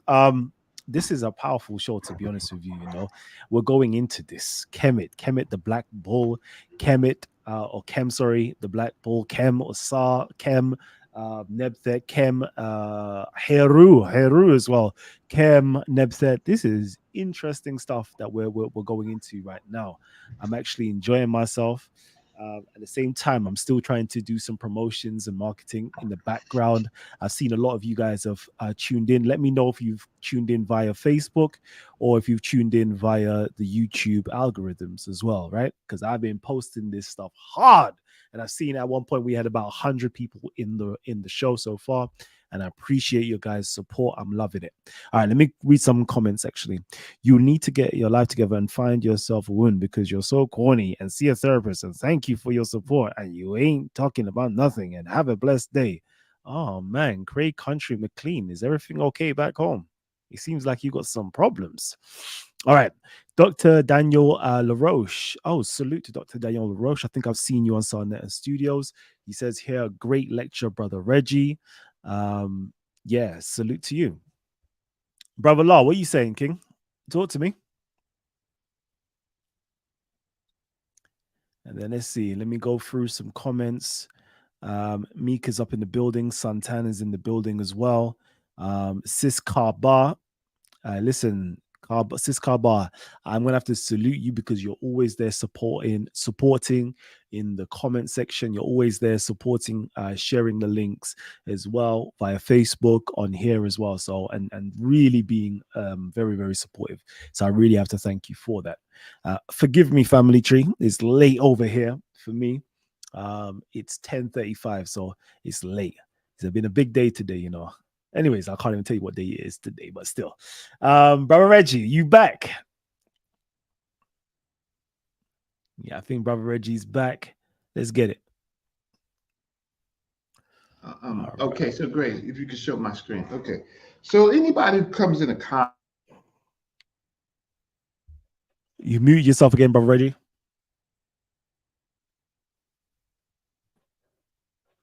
Oh, no, not this. Here we go. Okay. Now we have children. Anybody who comes in the comment section who says, Brother Reggie, get a life. I'm boring. Scholarship is boring. It's not for you. You tell me what your highest grade of education is. Um, uh, I'll be listening, right? Anybody with a high grade of education knows that it is meticulous and that that you have to pass tests. If you got a high school diploma, listen, life is what it is. But those of us who have been able to get other degrees, university degrees, and that's another story. So those people have been privileged to write original thoughts and get it published. That's a milestone. That's me. That's not you. That's not you. Uh, by using your language, a fool opens up his mouth. It removes all doubt. I can tell your educational level by the words that you use based on the subject of the relationship. If you could disprove anything that I've said, any of my references and in my source, you might have a problem with some of my comments about particular people in their lack of rigorous study and methodology because you're wearing a jersey, right? You're wearing the hottest chain of the hottest chick in the game, right? You're wearing a chain, kiss you, right? That's what you're doing, right? That's for you, right? You're not wearing my chain, brother Reggie. Don't ask you to do nothing. Just read my sources, right? What is a comparative method? The comparative method is a set of techniques developed over more than a century and a half that permits us to recover linguistic constructs of earlier, usually unattested stages in a family of related languages. The recovered ancestral elements may be phonological, morphological, syntactical, lexical, semantic, etc., and may be units in the system, phonemes, morphemes, words, or they may possibly be rules, constraints, conditions, or the like, depending on the model of the grammar adopted. These techniques involve comparisons of cognate materials from two or more related languages. Cognate material from two or more related languages. Systemic comparison yields sets of regularly corresponding forms from which an antecedent form can often be deduced and in its place in the proto-linguistic system determined. In practice, this has nearly always involved beginning with cognitive-based vocabulary, extraction of recurring sound correspondence, and reconstruction of a proto-phonological system and partial lexicon. This is the sources where I got this from. Now, uh, yeah, sorry, I did it twice. What we're doing here is we're not trying to reconstruct an ancient language. We're not we're trying to understand what the language says. right, based on philology. We're not trying to construct an ancient language sounds. This is not the work that we're doing. That's some other work. We're not looking for what the ancestral sounds languages are, right? Maybe some people try to confuse you as to that is what we're doing, but that's not what we're doing here, right? Kim, we already know what Kim is, and we have enough textual sources. We can compare those contextual sources, but we're not looking for a proto language. What is the goal of the comparative method? To point out the weaknesses of the comparative method, I will cite Kaufman. He states, the central job of comparative historical linguistics is the identification of groups of genetically related languages and the reconstruction of their ancestors. We're not doing that. We're not doing that here. That's something else. He continues, it should be clear that while archaeology, genetics, and comparative ethnology will help flesh out and provide some sharing in the picture of pre-Columbian, blah, blah, blah, man, it is comparative linguistic study combined with some of these results of cross-cultural study that will supply the bones, sinews, muscles, and mind of our reconstructed model of early folk in their ways. Okay. Linguistic reconstruction is one of our primary tools for learning about prehistoric past.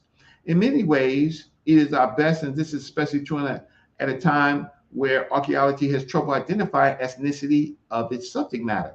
That is not the case in ancient Egypt. Archaeology is our best tool for recovering material culture, settlement patterns, dwelling types, tools, substances, and related information, but it continues much less to our understanding of what archaeologists call ideal culture and social culture. Linguistic reconstruction is potentially more productive in these areas. The comparative method is our primary tool for arriving at such linguistic reconstructions. We are not doing linguistic reconstructions with Kemet. We're not doing that. There's no need to go outside of the civilization when we have enough in the civilization, and we don't have any contradictions within the civilization to say it doesn't mean what it means, right? So you can shine up your chain, but people are using the wrong tool. Historical comparative linguistics has some limitations, which include time depth. The comparative method becomes less effective for large temporal depths, typically between 6,000 and 10,000 years, right? We're not dealing in that period, depending on the number of languages, linguistic branch. We're not dealing in that period. We're dealing in the period of 4,000 to they started writing in 3,200, right? We're not dealing with that period. Semantic shifts and lexical replacement over time, the primary meaning of lexemes can change until the original meaning is almost unrecognizable, making it difficult to identify cognates. Okay, so now we're in the belly of this civilization, and we can track the changes through philology.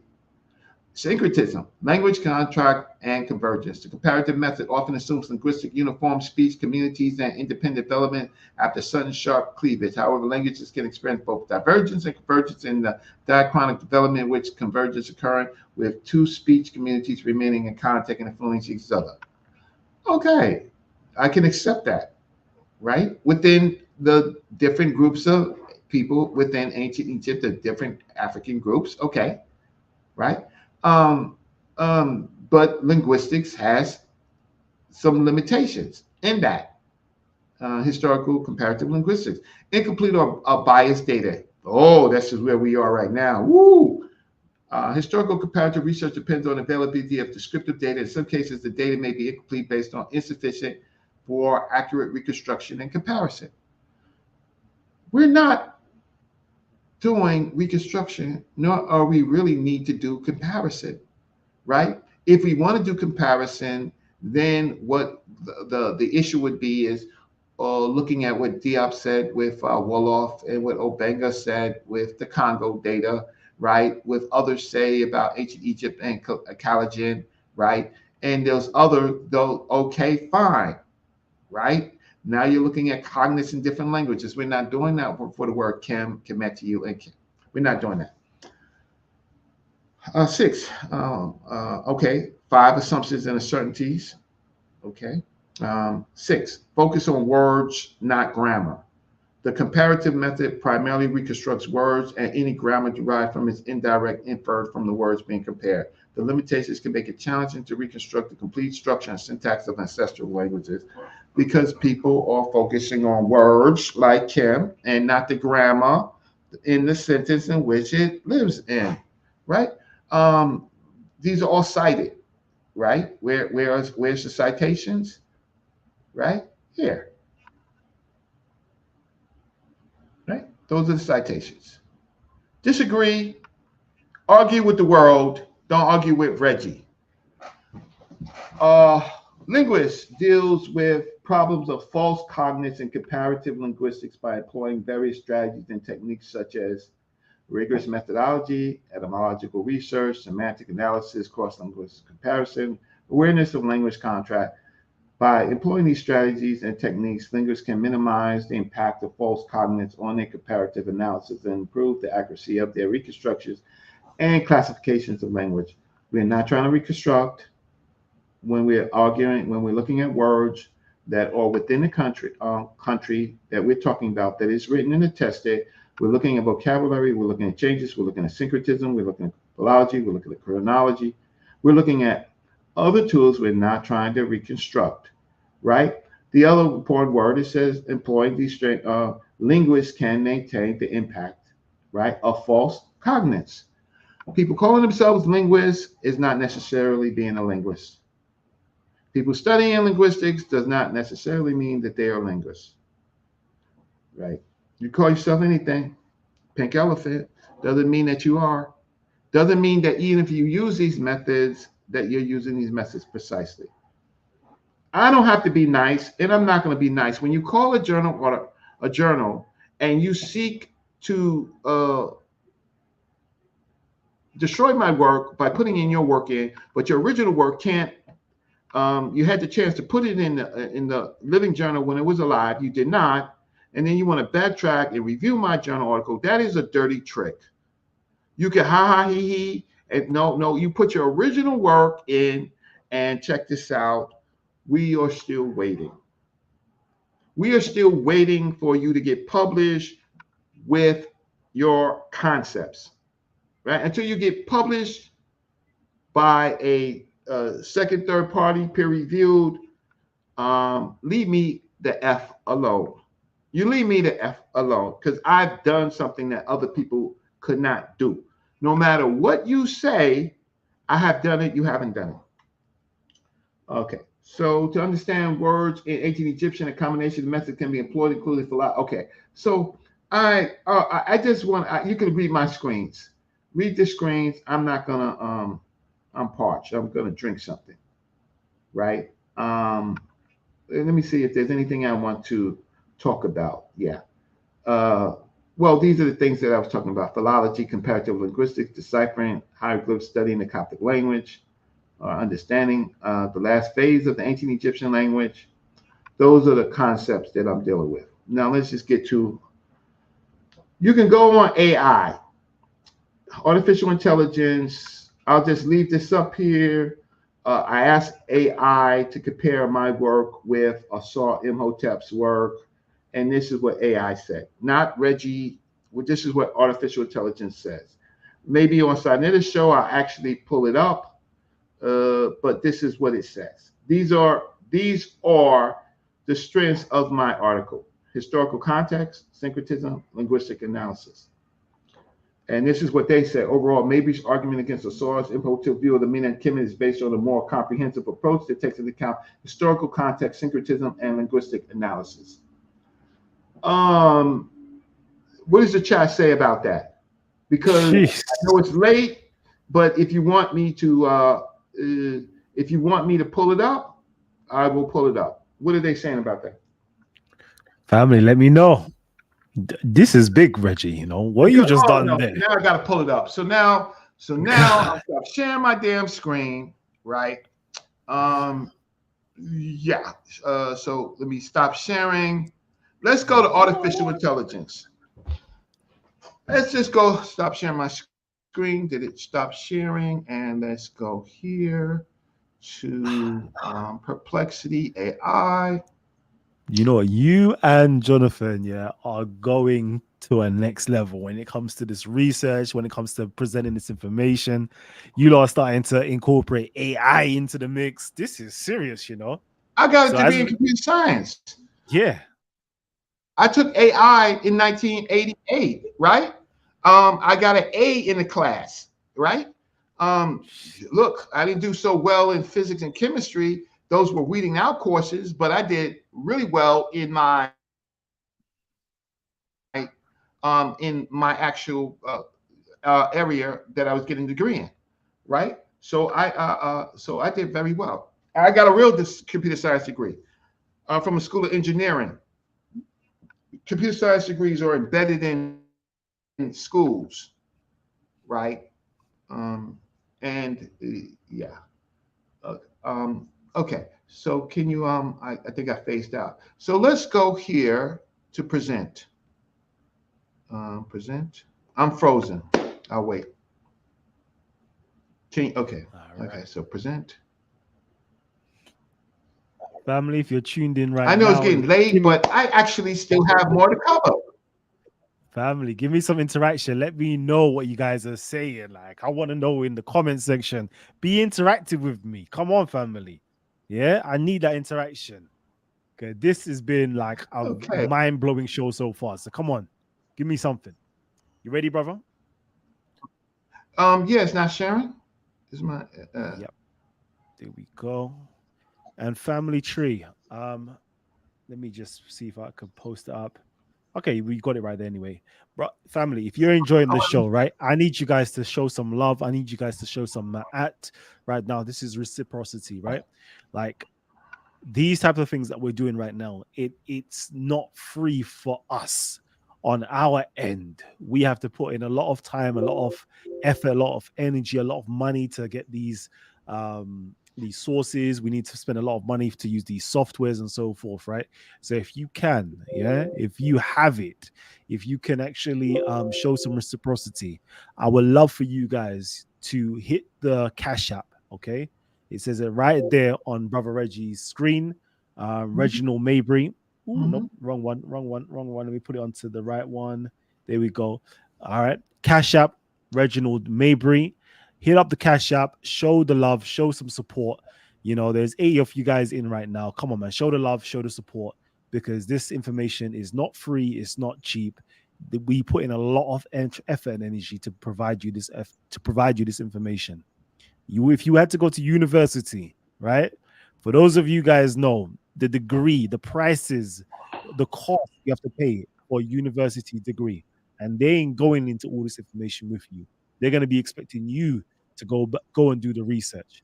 Brother Reggie has done all the research, providing you guys with all the references, all the sources. So if you want to fact check, you can fact check.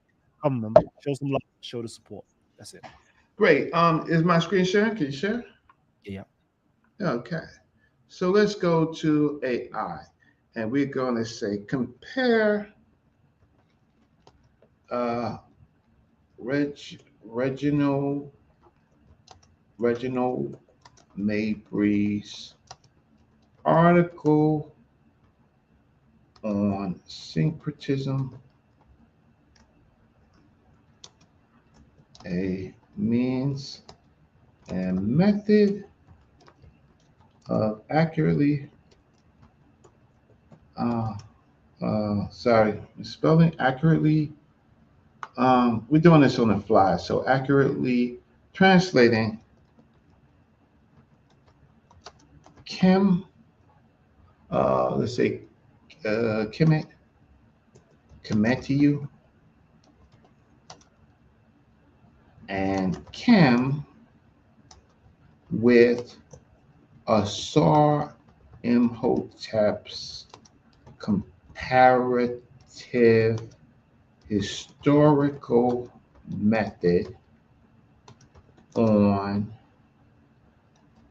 what Kemet means. So, can you read it? Does it sound? Can you read it, Kalam? Does it sound like I can? I mean, I could make a proper prompt. Yeah. Can you read it? Yep. Compare Reginald Maybury's article on syncretism, a means and method of accurately translating Kemet, Km.t and Kem with Asar Imhotep's comparative historical method on what Kemet means. Yep. Oh, it seems fair. Does it seem biased? Am I saying anything bad about anything? Mm, Anybody? Huh? No, completely objective, straight prompt. All right. So I'm going to go Copilot, and I'm going to go drum roll.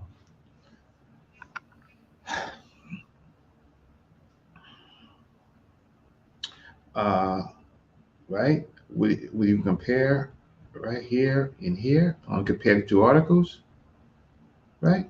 Continue. Okay, reading responses. Let's just see what it says. What does the chat say while we're waiting? Nothing really so far. Family tree. I just want to let you guys know that we are literally reaching the last few minutes of the show. So if you guys would like to come on in and ask Brother Reggie any questions, right? The link has been shared. I'm going to pin it right now. So the link has been shared. So anybody that is talking in the comment section right now and wants to get in to challenge what Brother Reggie has stated, or want to ask Brother Reggie a question, or just simply want to congratulate Brother Reggie for an awesome presentation, jump on in and drop your comments. Okay, so here's your answer. Reginald Mabry's article on syncretism focused on the origins and meaning of the ancient Egyptian word Kemet and argues that syncretism is a superior method for interpreting ancient texts, including the Meta-Neter. Mabry's approach to understanding Kemet is based on examining the paintings, architecture, as well as writings of ancient Egyptians. On the other hand, Asar's comparative historical method aims to establish an accurate etymology for the place name Kemet, right? For the place name Kemet, using historical comparative linguists. Imhotep's method involved comparing the ancient Egyptian language with cognates, modern African language such as Cheap, Bantu, Kalajan, Sumerian, Yoruba, and Meroic. Summary, Mabry's approach to understanding Kemet is based on syncretism and the examination of various forms of ancient Egyptian art and writing, while Imhotep's method relies on historical comparative and the analysis of modern African language. Both approaches seek to provide a more accurate understanding of the meaning, origins, of Kemet, but they are different methods and sources for achieving the goal. So I just did AI. I could do another prompt. Uh, um, Mabry is looking for the word Kemet. Uh, Asar Hotep basically is looking based on his work for the etymology of the place name Kemet. I could do more. Yeah, uh, I could do more on it, but I just okay. So AI came out. What do you think? Pretty fair. What do you think? Come on. Where's my Yeah, saber? Where's he at? here we go. Maybe prompted to say which one gives a better, accurate, or Uh, comprehensive maybe I'm view frozen. of the word Kemet. Yeah. So I was asking you. So this AI is a tool that we can use. I can ask a different question. Maybe the question would be biased, but I didn't ask a biased question. Is that a fair assumption? Yeah, What do you think? Okay, so I'm yeah. just trying to use a tool. I'll go on. I'm not trying to embarrass anybody. I just wanted to use a tool to actually show that I could ask what's the better method for understanding uh, ancient Egyptian culture, but I'm not going to do that. I'm just showing you that uh, the AI knows about both concepts. But I am showing you here today what my approach is. Okay, so I'm gonna stop this screen, and I'm going to continue. Okay. Um, and so maybe you tell me, Kalam, how long do you want to go? Because how can I say, I can continue. Okay. So let me We get to some quick parts. Yeah. Where is this? Let me get to the quick parts so we can end because I don't want it to be too. Let's see. Here it goes right here because I took 10 minutes out of the way to do that. So let's just do this. because I'm trying to keep it within inside of the 2 hour mark, and we've got 6 more minutes left. Oh no. Okay, can we go to 2:30? All right. Oh man, I got to beg around here. All right, so let's just do this. Where is I'm sharing my screen. Uh, uh, uh, Let me present again. Present. Shouldn't have done that. You should have told me time constraints. Present. Share screen. Okay, 1 second. Where is this thing? Window. Entire screen. Chrome tab. So where is this thing? Okay, so let's try it again. Okay, great. So let's just go through this. Alrighty, so let's get to the nasty parts real quick. Asar Imhotep begins with describing in his work, in his material, the place name Kemet. We already know that, right? And his analysis of what the Kem glyph means and about what he believes is the first instances of the Kem glyph is, and but the problem is that this cartoon character thing that he puts up, it's poor. One is that we're really not talking about Kemet, the place name. We're talking about from where it originates from. So this little cartoon character may fly somewhere, but please don't put it in academia. So my issue is on Kemet, why start here? Why start with the place name? Okay. I don't want to get you in trouble, Kalam, so I'm just going to take shots, right? The better method is to show the original glyph of Kemet, uh, uh, the one with A and B, A1 and B1, the people glyphs, right? Show the damn transliterations and the translations instead of showing a goddamn cartoon character or even something that we're not even talking about. We're talking about the origins of the word Km.t and Kemet. So he got to be talking to a stupid audience, right? Or uh, people need to be more aggressive. Then why put up something to talk about Kemet that's not even primary? Well, that's different than this word right here, where it was born from in hieratic, which is Kemet. You see the two people glyph, right? This is Kem, this is the T. This is Kemet in hieratic.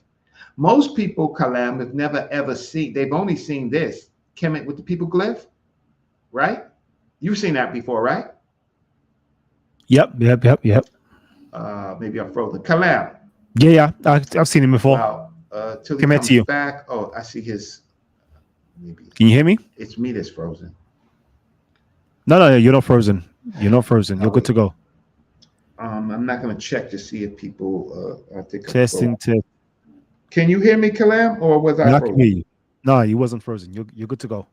Okay, so Kalam, you have seen this glyph on your show, right? Kemet, right? Hmm. Hmm. And this is not what they have argued. This is the new it, right? Yep. What about the Kemet with the people glyph? You've seen this before, right? Yep. All right. Well, have you ever seen it from where it was originally in hieratic? I've I have never seen it from the original. I don't think. Okay, great. So then, have you ever seen the better method is to take the word and put the whole daggone word from the sentence that originates. This is the sentence that it originates from. Have you ever seen this? Nope. Okay, great. You know what? 95% of the people in this argument have never seen the real text from which it originates from, nor have they seen the uh, the how can I say? So they haven't seen the hieratic, and this is what we have seen from Diop, right? This is Diop, and this comes from I think Cursive or could be Cursive. Wonderful. This is the original sentence. Wouldn't you think a better method would be, Kalam, is to get the transliterations from the original sentence and look at the whole word Yep. instead of just looking at this? Yep. Yes or Yep. no? Definitely context. Definitely 100%. I don't know if you're frozen. Yeah, 100%. Testing, Can't testing. check the chat. Oh Let man, me do this. Let me do got this. some And yep, technical problems I here. can hear you. I Okay. can hear you. Uh, Kalem is coming back on. Yep, you're good. You're Um, good.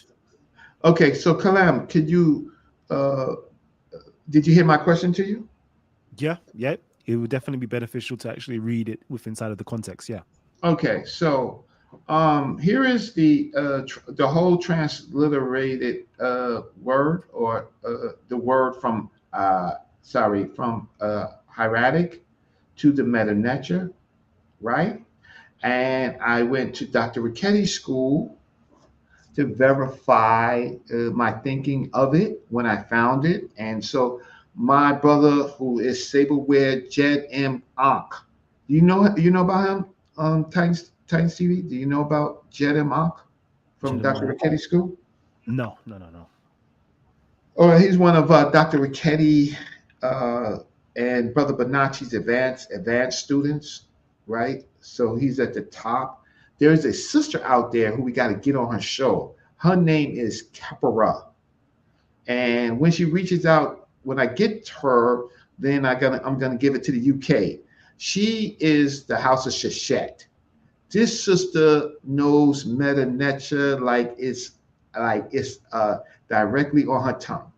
She is one of the best out there, besides, of course, Dr. Ricketty and Brother Bonacci, right? And Jedem Ankh, right? She is bad, right? House of Shashat. This is the sister reading the Meta Necha, reading history, right? Um, well, anyway, Jedem Ankh translates this as he ruled. So we see Heka in F, Hek in F to rule. He rules, right? Right? Does that sound right? We're reading Okay. Metanet. I thought Italians, that's what you do, right? Your Yeah. Take off your mouse. Your mouse is in the way. Okay. So we've got Heka. We've got the Hex there. Hek Nef. in F, Nef. Kemet two. Kemet, right? Mm-hmm. Then we have Ra. RD, Mm-hmm. RD, right? Like to place to give, that he gives, right? Ah, I would have. I thought that was the ah symbol, What? but yeah, but Yeah, it's okay. So there's going to be RD. a D. Okay, so it's the D symbol there. Okay, RD is what this to term give. usually means. If it was raw with the determinative, Mm-hmm. right, of the circle, or then it would how can I say, then it would be, but there's no determinative. It says Mm-hmm. RDNF, right? Mm-hmm. RDNF, and then this is, what's this word? Esheret. Esheret, Esheret. Mm-hmm. right? And then it says M on, right? And then it's, And it's yeah, Abdu. Abdu. right? Ab. Mm-hmm. Yeah, like Yebu, like Ab, Mm-hmm. right? With the horn glyph, his horns. So it Mm-hmm. says he ruled Kemet, and he placed the Deseret on his horn. But the context is here they have the people glyph. Mm-hmm. So he ruled the people of Kemet, Kemet, right? And placed the Deseret, which seems to be a people, or people, some inhabitants of that land, on his horns. My point of this is to understand, isn't it better to examine this, Mm-hmm. right? To examine this than to examine this? Yep. Yeah, yeah, 100%. Yeah, yeah, 100%. yeah. Bad methodology, not rigorous, right? Um, okay, so here he does three witnesses confirm. He does his cognate in Sumerian, Chilubo, and in Kemet. I would rather do comparisons between all of the versions of this Kemet right here, right? Which I have several. I'm only going to give you one, right? Uh, it doesn't, for what I'm going to get for my research today, I get my sources if I publish, right? But generally, anybody who really knows this work knows that this is bona fide, right? I didn't draw this. This is this based on this from hieratic, right? From Dr. Ricketti's school, that's what it says. I don't need to go out of Egypt to Nigeria to find out cognates or false cognates of Kim. I don't have to do that. That's deflection. I don't have to do charts like this. I would rather see the ancient Egyptian material. I don't have to do stuff like that. Kemet, Black land is a logical argument. Well, Fuma says that, so I'm not going to argue too much with that. But then he does classifiers. I would like to see these classifiers within the actual sentences instead of putting it on the board and doing backflips. Where am I here? So when I look at Kim from the TLA.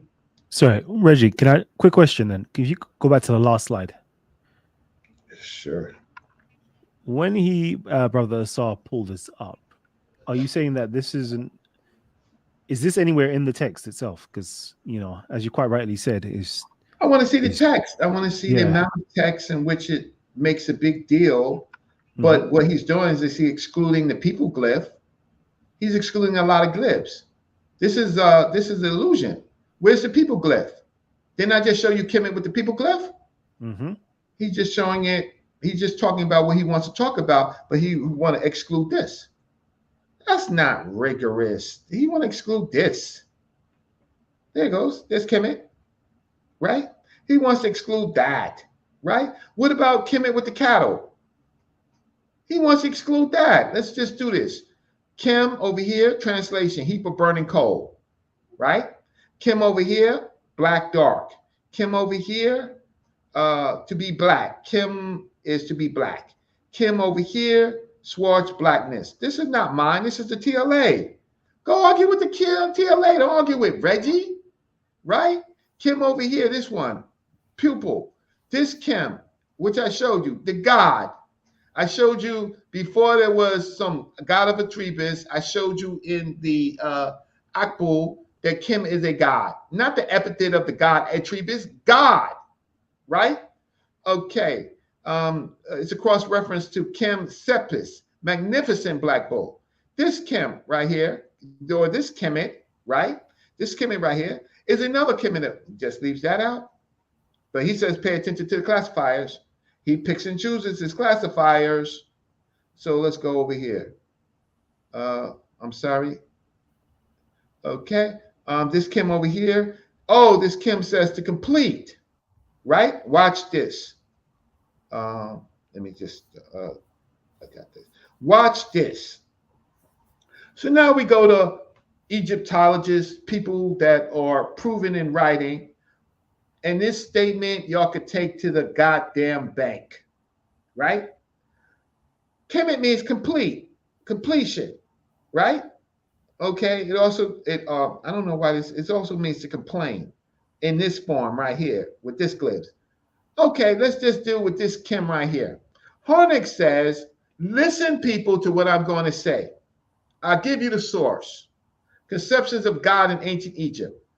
Harnick says, for simple worshippers, image and deity may merge, and they may encounter the god Thoth personally in every ibis. But the theology of the priest always distinguishes carefully in formulations that vary from period to period between animal and deity. For the priest, the animal remains a symbol of the foreground, an intermediary between man and God. The animal isn't between man and God, it's always in the foreground.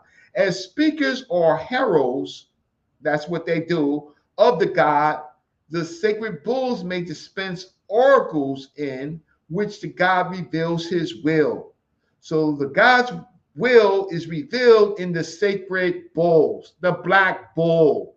All sacred animals are the ba of a deity. All cows, cattle, black bulls is the ba of the deity. The visible manifestation of invisible power as the wind is the ba of the air. God's shoe and the visible sun is the ba of the sun god. At the end of the pagan period in Egypt, Celsus still held them to be sacred signs of deities, right? Animata. Human beings are also images of God. We are animals. We're in the foreground. Rare but unambiguous reference to show that it's true of all human beings. In the stories of Papyrus Westcar, even a criminal condemned to death is one of the sacred herd, even a criminal of God. In the instructions of Merikari, mankind, this is the herd of God. It's said to be the likeness, sinning, which came forth from the flesh. And for the teacher Annie of the end of the 18th dynasty, men are equals, sinner of God, because of their customs of listening to a man who brings a plea.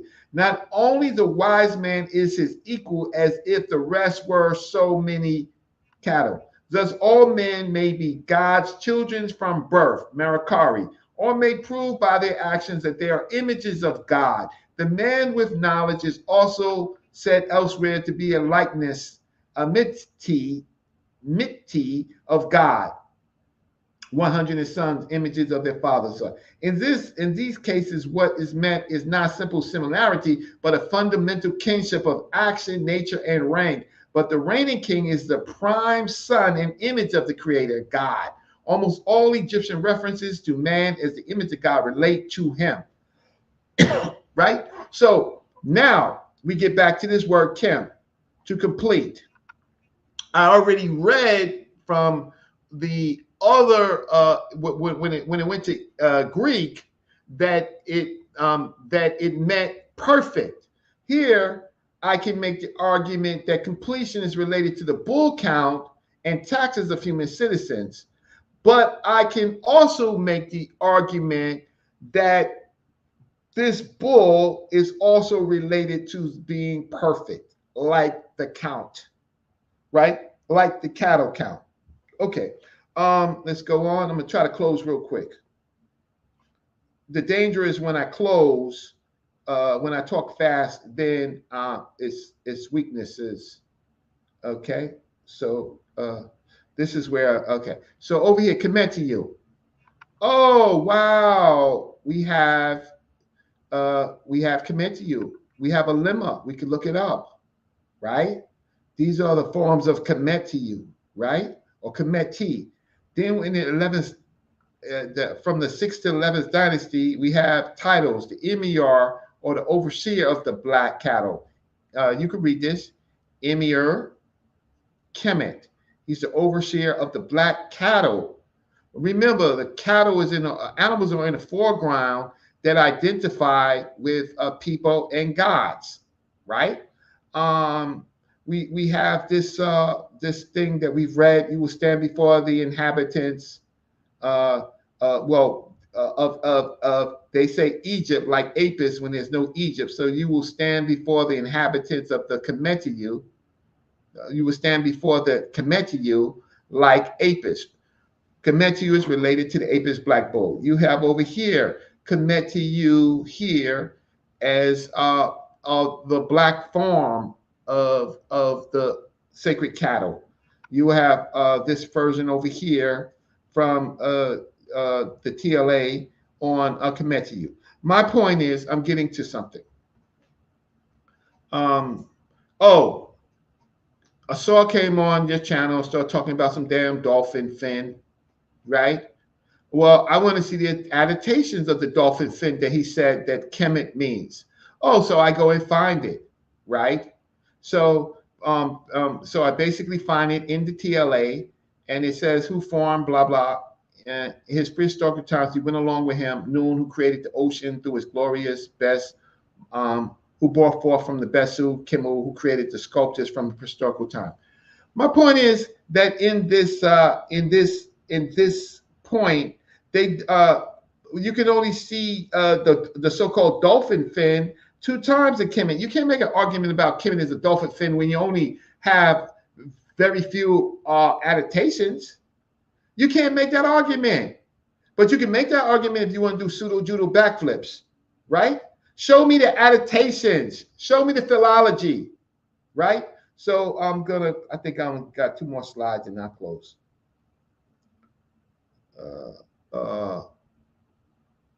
Okay. Yeah. Again, he came on your show. He said Kemet doesn't mean black. When you see black, when you see Kim over here, you automatically think it's black. Well, do the same linguistics with dessert, right? uh, hedge and watch. Do the same linguistics or hedge and watch, right? And Kim, why single out Kim?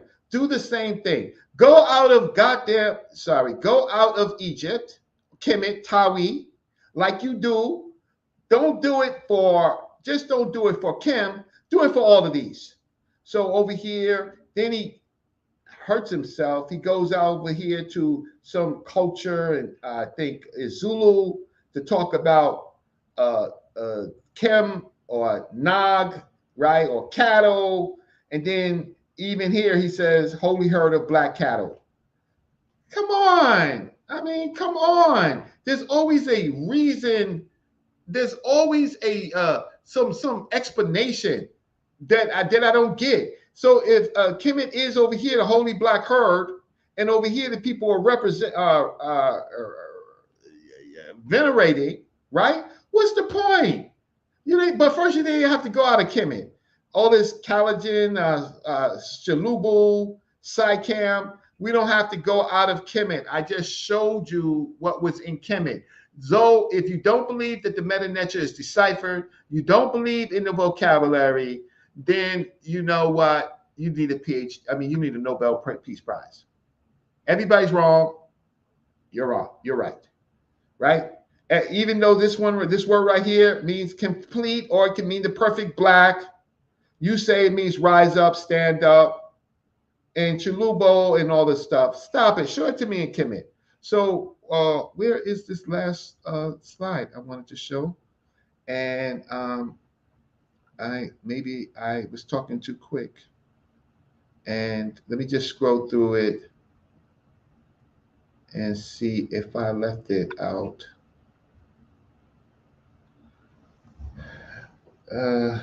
Yeah, I think let's just try. Maybe it was early in the beginning. Sorry.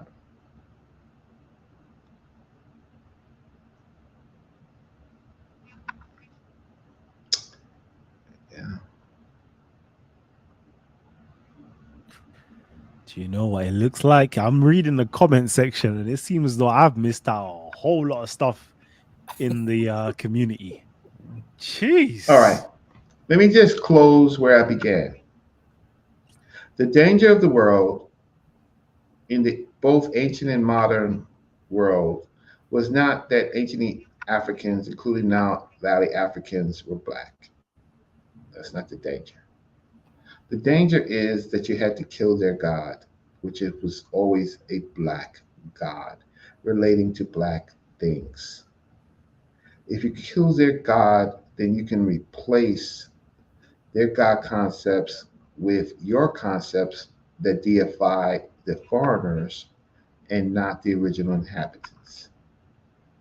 There is enough information in the culture of Kemet to show that Kem was a god and there was intermediaries, things in the foreground like cattle and like people, right? Kem refers to the black cattle, God, sacred black. Kem refers to black cattle, God, sacred black. Kemet refers to the black herd, sacred cattle people. Km.t refers to a sacred black lineage, those that are begetted by the phallus of Pepi, which was Apis. Kemet refers to a sacred black lineage.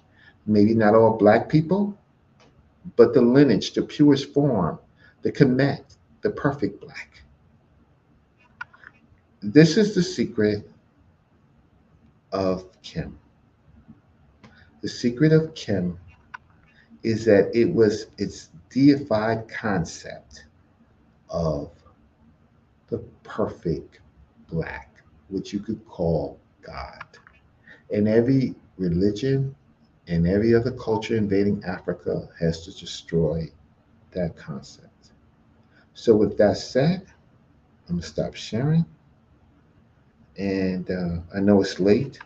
For us in America, it's not late. But uh, so Kalem, I don't want to wear you out. It seems like you rise early to purify yourself and to meditate and to think about life. Oh shoot, my brother Asar Inka is in the building. Excellent work, Saber. Excellent work, Oh man, wow. as usual. I just was going to add some cappers on if you give me permission to do so. You got my you one of my own, right? We in the same herd. Go ahead. Can I share my screen real quick, brother Kalam? Go ahead, King. Go ahead. Shout out to my sister Mika. You got to understand this argument didn't really start the way you think it did. Sis. It started with our brother Asar Imhotep going after Sheikh Antijoke. And so we had to step in to defend. So there's been a statement. First of all, let's right here. Kemet, herd of cattle. You see the Kim glyph. See, you see what it is. You see Saber Reggie is on point.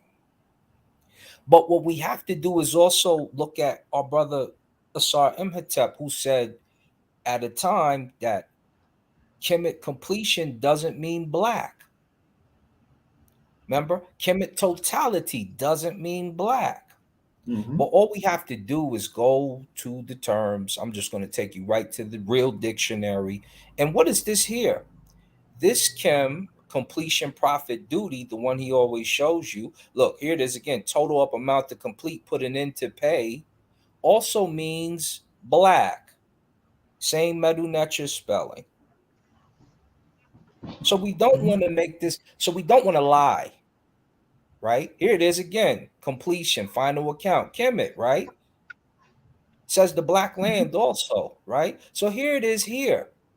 We know they're Mm-hmm. using the same thing. The difference with this and this is they took the feminine T off and turned the scroll sideways. That's it. These are the same spellings. Let's go to the other one that's always claimed by my brothers, right? They say this one here, completion, final account, total up amount to complete to put an end to pay. That doesn't mean black. It here it is. It also means black too. Kim, black. Total up to pay, black. They're both black. So it never took the connotation of black out of it. It's just used in a sentence differently. Philology. If yeah, and that's the whole thing. People don't know. Like if we go into the Medu Netra and we start talking about declension and we start talking about the noun phrase kemet, it's put together a certain way. Maybe we'll do that tomorrow. If you want to do that, Kalam. Now here it goes with the people glyph. Mm-hmm. They put Egyptians, but we know it doesn't mean Egyptians. Egyptians, it doesn't exist at that time. Mm-hmm. Why can't it So mean the people of the black bull? Why can't it mean the people of the black god? Why can't it? Why does it have to be Egyptians when they don't declare it? They right. Okay. it's a good question. How come it means black land in other places? See, the black is okay when they got the land determiner here, but it's not okay when you got the people. No. Look, they even added an extra bread loaf. Black land Egypt. It didn't change that. But all of a sudden, when the people get there, no, this just means Egyptians, which didn't exist at that time. When we start talking total up an amount, all of a sudden, no, it just means complete. But you forget it also means black. So stop trying to take this adjective out of use. Stop trying to reduce the noun phrase that it is. I never disagreed that it's a riparian location. It is riparian.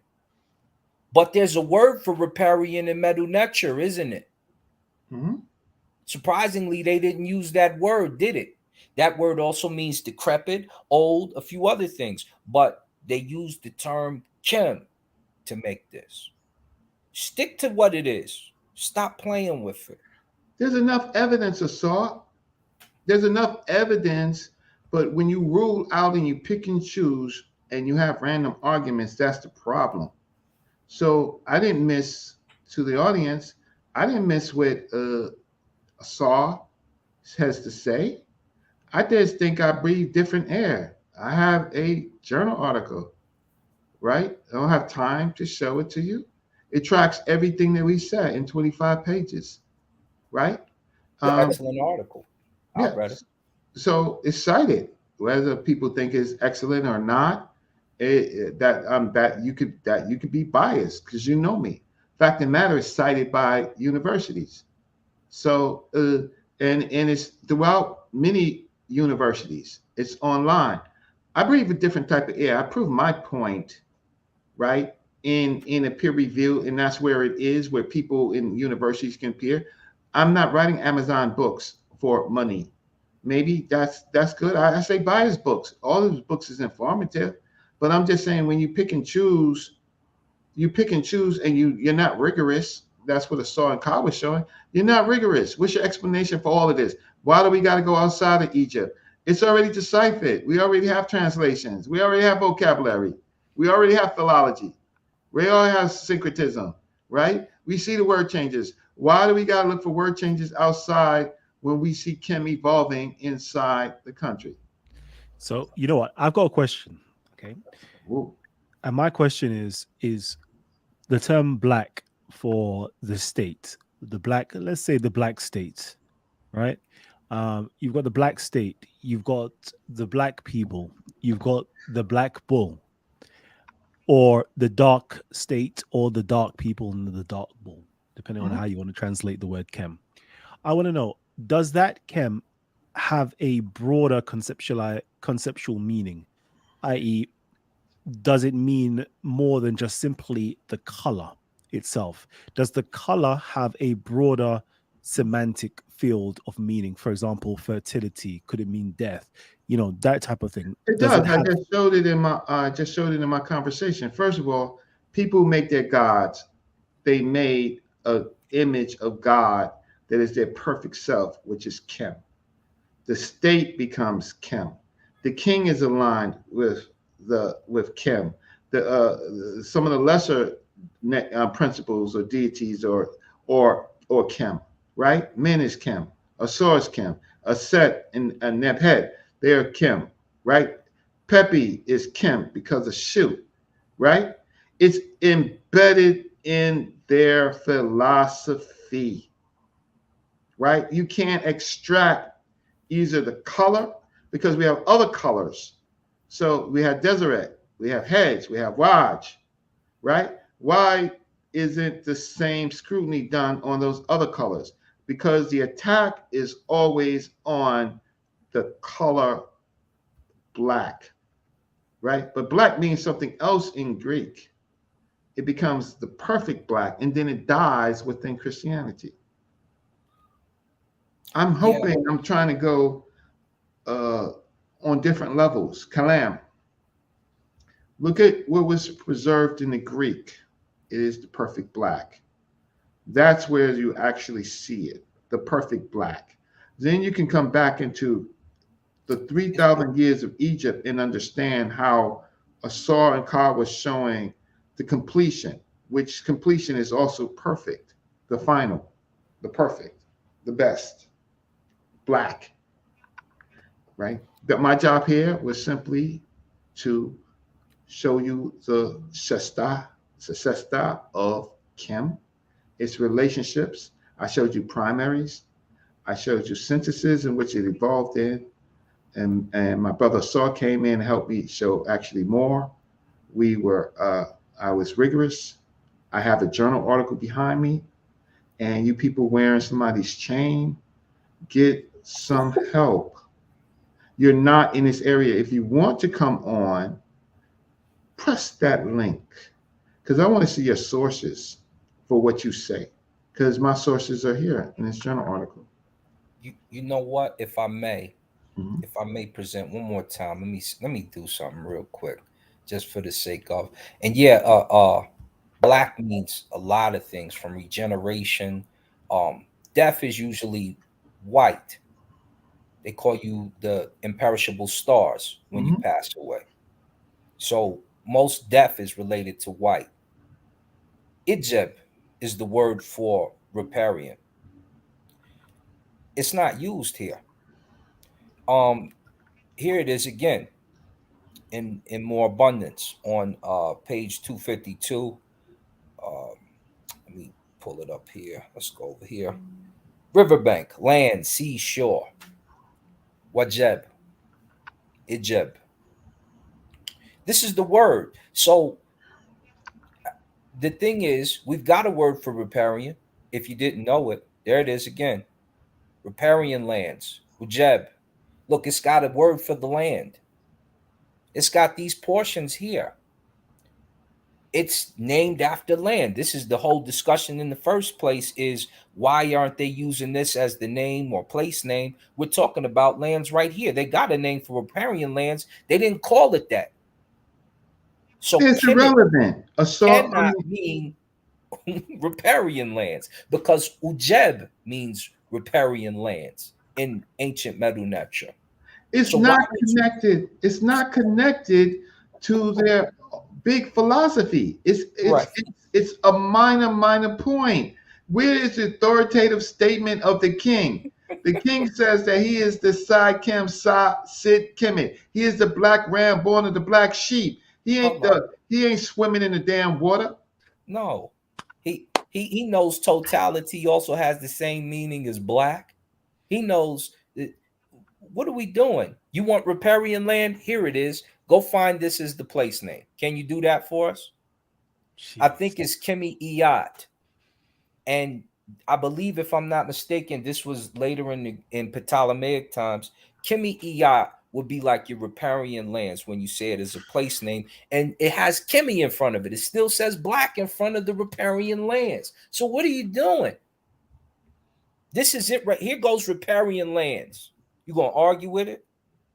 Yeah, you're not even going to use the Egyptian word for riparian land. You're not going to No. show that. You're going to show the English version.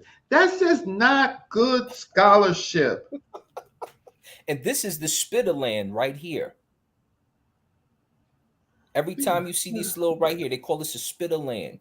You know this is a foot. You know this is you know what you're looking at. You know why it's plural, because there's more than one shore, the two lands, and you got the spitter land right there. So if they've already got something for riparian lands in Medu Neter, how are you taking this and making this Kemet? We need to see your method. Give All us right, let our me offering on your kera, your wedju, your offering table, your kera, your location where you put it. Give us the hetep offering. Show us how you did it. Give us this offering and how you made these ujab riparian lands. Kemet, the black land. They're two different things. So you have a problem here. Oh, shoot. My brother Candy verse is in the building too. KMG. Oh, boy. let Candy me verse. let me get set. I'm Hotep Maheru up on Set the mic. Imhotep in the building. Peace, Well, peace to everybody on the panel. Imhotep. Um, I actually had everybody on the panel except maybe you, brother Kalam, should know I'm a baby in this thing. I'm now learning how to read Medionature, trying to get myself familiarized with the grammar and that kind of stuff while I'm still in school, right?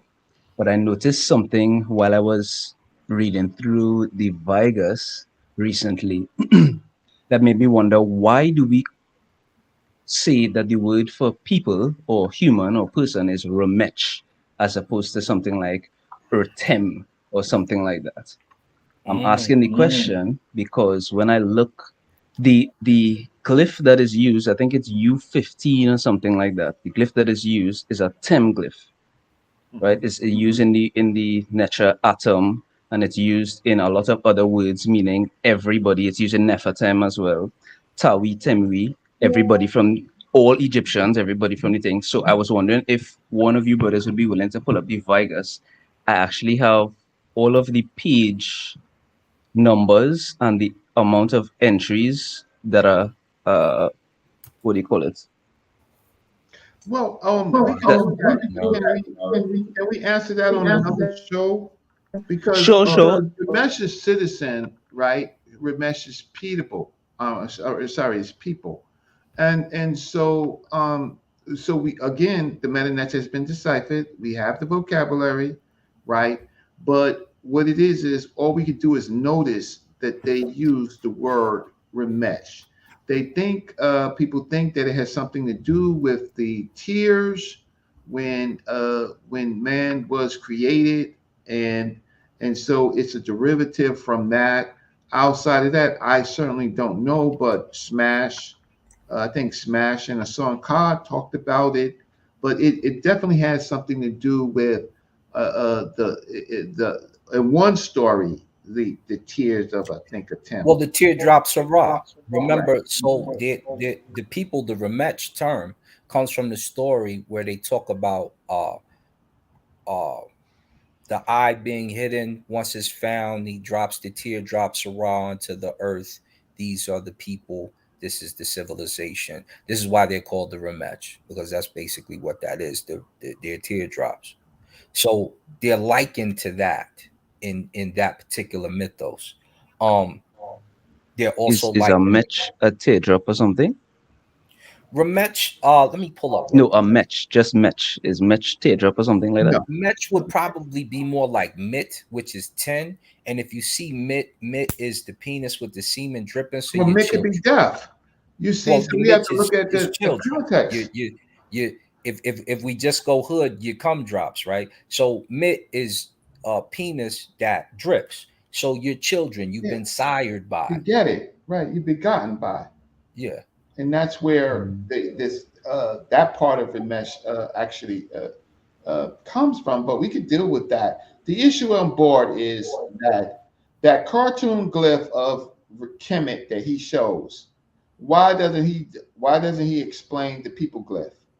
Why I showed it, and talking to Asar I knew where it was. I was just but Asar is my brother. I was asking him, do you have another one? I have three of them. I He was have three punking different me. sentences, right? But I was looking for another one because that is what we're arguing with. This all came from him going against Diop and saying that Diop was wrong and he wasn't rigorous. And I'm saying showing a goddamn cartoon character, right, is not rigorous. Using a buddy of yours to hide the black one in your book that you edited is dishonest scholarship. Don't you ever say that Dr. Shekan Diop wasn't rigorous when you are tainted by your own team and your own non-rigorous work. And that I don't have to be, see, normally I'm cool with people, but I know you went to a journal that I wrote in and tried to write your own stuff. Try to review my work, right, in that journal, and you had plenty of time to put something in that journal, but then you decided to backhand it. So, like, we could be cool, man, but we ain't that cool. We ain't that cool. I ain't cool with you like that. I ain't cool with you. Jeez. Jeez. As I said, I've been missing for a hot second, because this seems juicy drama that I need to catch behind the scenes. I have to catch up on behind the scenes stuff. Yeah, welcome back. Let me quickly share my screen for the brother as well. We have to keep it moving soon though. Where are we? Vigus over here. Don't know if it's showing. There Pull you up the go. mit glyph too for him, just so we can make The only reason why I wouldn't go for the MIT is because it's the Remech. It's a TCH sound. It's a with the capital television T. rope. Yeah. Right. So it'll be different from the normal bread tea loaf. So I wouldn't go there because obviously it's two different glyphs, right?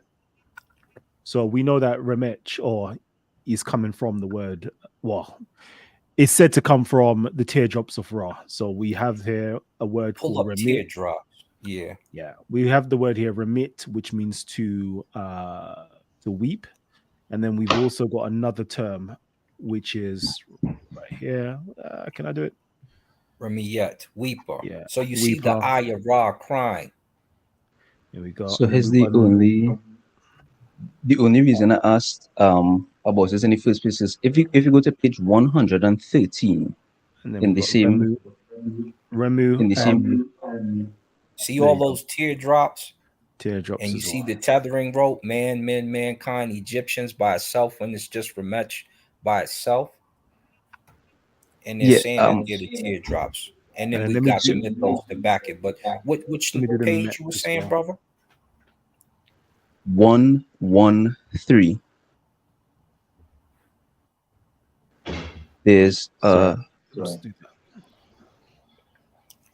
So here goes my point. This is the myth. This is the penis, which would be more like siring you into existence. So myth is phallus, usually seen dripping. And what's the other mythos? Atum does his thing with his hand, which is recognized as Newt, and he creates. So you're talking about the act of a female and a man having sex with the myth, and you got people there. So you're sired into being controller of priestly file, controller straight. Even though, but this one here, as you look at this really doesn't have anything to do with the term rematch, right? It's kind of by itself. So if we stick to the actual medu necha for teardrops of Ra and what they think of the people, then we've got a teardrop of Ra. If we go with Mech by itself, then obviously you've got the act of being sired. Your daddy made you is basically what it's telling you. So So who wanted to go to 113 quickly? Because we have to shut yeah. down the I room. it should be the. Well, I don't know if you on this have the I same may version have as I do. yeah, I may have a different Yeah. one. What's the word? Well, Ramech, a different rendering, let's say, of Ramech, where there is the Tem glyph with a T, the bread loaf T, immediately Okay, after it. the And so I was Temmem. wondering why it was pronounced the way that you guys were suggesting, if I'm seeing so many entries with that same Tem glyph referring to people, like a mass of people. But I did kind of want to respect Brother Reggie's wishes and just do it on a different show. I thought there was more time. got you. You can also Yeah, that possibly look at those the hold on, papa. those are the same entries I'm talking about. Those two in particular, yeah. Yeah, so And then Tim I is have the a whole god. list of Tem is what? Sorry. Tim is a god. Atum, like Tim. Is that what you're talking about? Oh no. Yeah, but the U15 glyph, which is under the R glyph, I see that glyph used a lot in the Vigas to speak about masses of people, like group everybody, speak about everybody. And I Brother have a whole Kalam, list of the. brother Kalam, this is brother Yeah, Reggie. yeah, I'm gonna leave. I just want to close out. Like, yeah. and I do want to. I've been doing this YouTube stuff for a long time. Set Imhotep, he's my dude. I actually like the brother 100. But when you have a speaker, right, and I can take topics on the issues that I pose, but then I just find it funny when you start talking about something than what the speaker already prepared for hours, right? The significance of, do you understand what I'm saying? Yeah, definitely. Let's stick on topic because that's the So, whole point of the show. right. So, 100%. to the audience, what I did try to, I had closed out and then we took some questions, but the questions are not on the issue because we have the Smash show, we have other shows to which to do to drill down with that. But for the people who came to understand the secret meaning of Chem, that, and then for people who joined later, then they think that it was something about something else. 100%. So, So, with in that being said, family tree, right? We've literally reached the end of the show, right? If you enjoyed the show, you know what I ask of you already. Hit up the like button, and after the show is finished, drop a comment in the comment section and let us know your thoughts of the show. let Also, UK be the biggest show. Let Times TV be the biggest show in this field. We can't on the UK side. We can't do it without your support, there you right? go. And if you're not with us, you're against us. It's simple as that. We're competing against. Imagine if our children don't have the truth. They don't have a place for the truth. We're being overwhelmed because our people just don't support. Support Titans TV. Support in America. Sinetta TV, Sinetta Studios, Black News 102. Our kids are going to be our enemies. our kids are going to be our enemies because they won't have access to this information because you don't care about it. Right? So, with that said, thank you all for if you donated to myself, but I am not taking any questions outside of what I've already proved. It's the same thing. I thought UK was going to be different. I think Ah, I think that what happened, but it's not your fault. Our culture in the Americas bled over to your culture.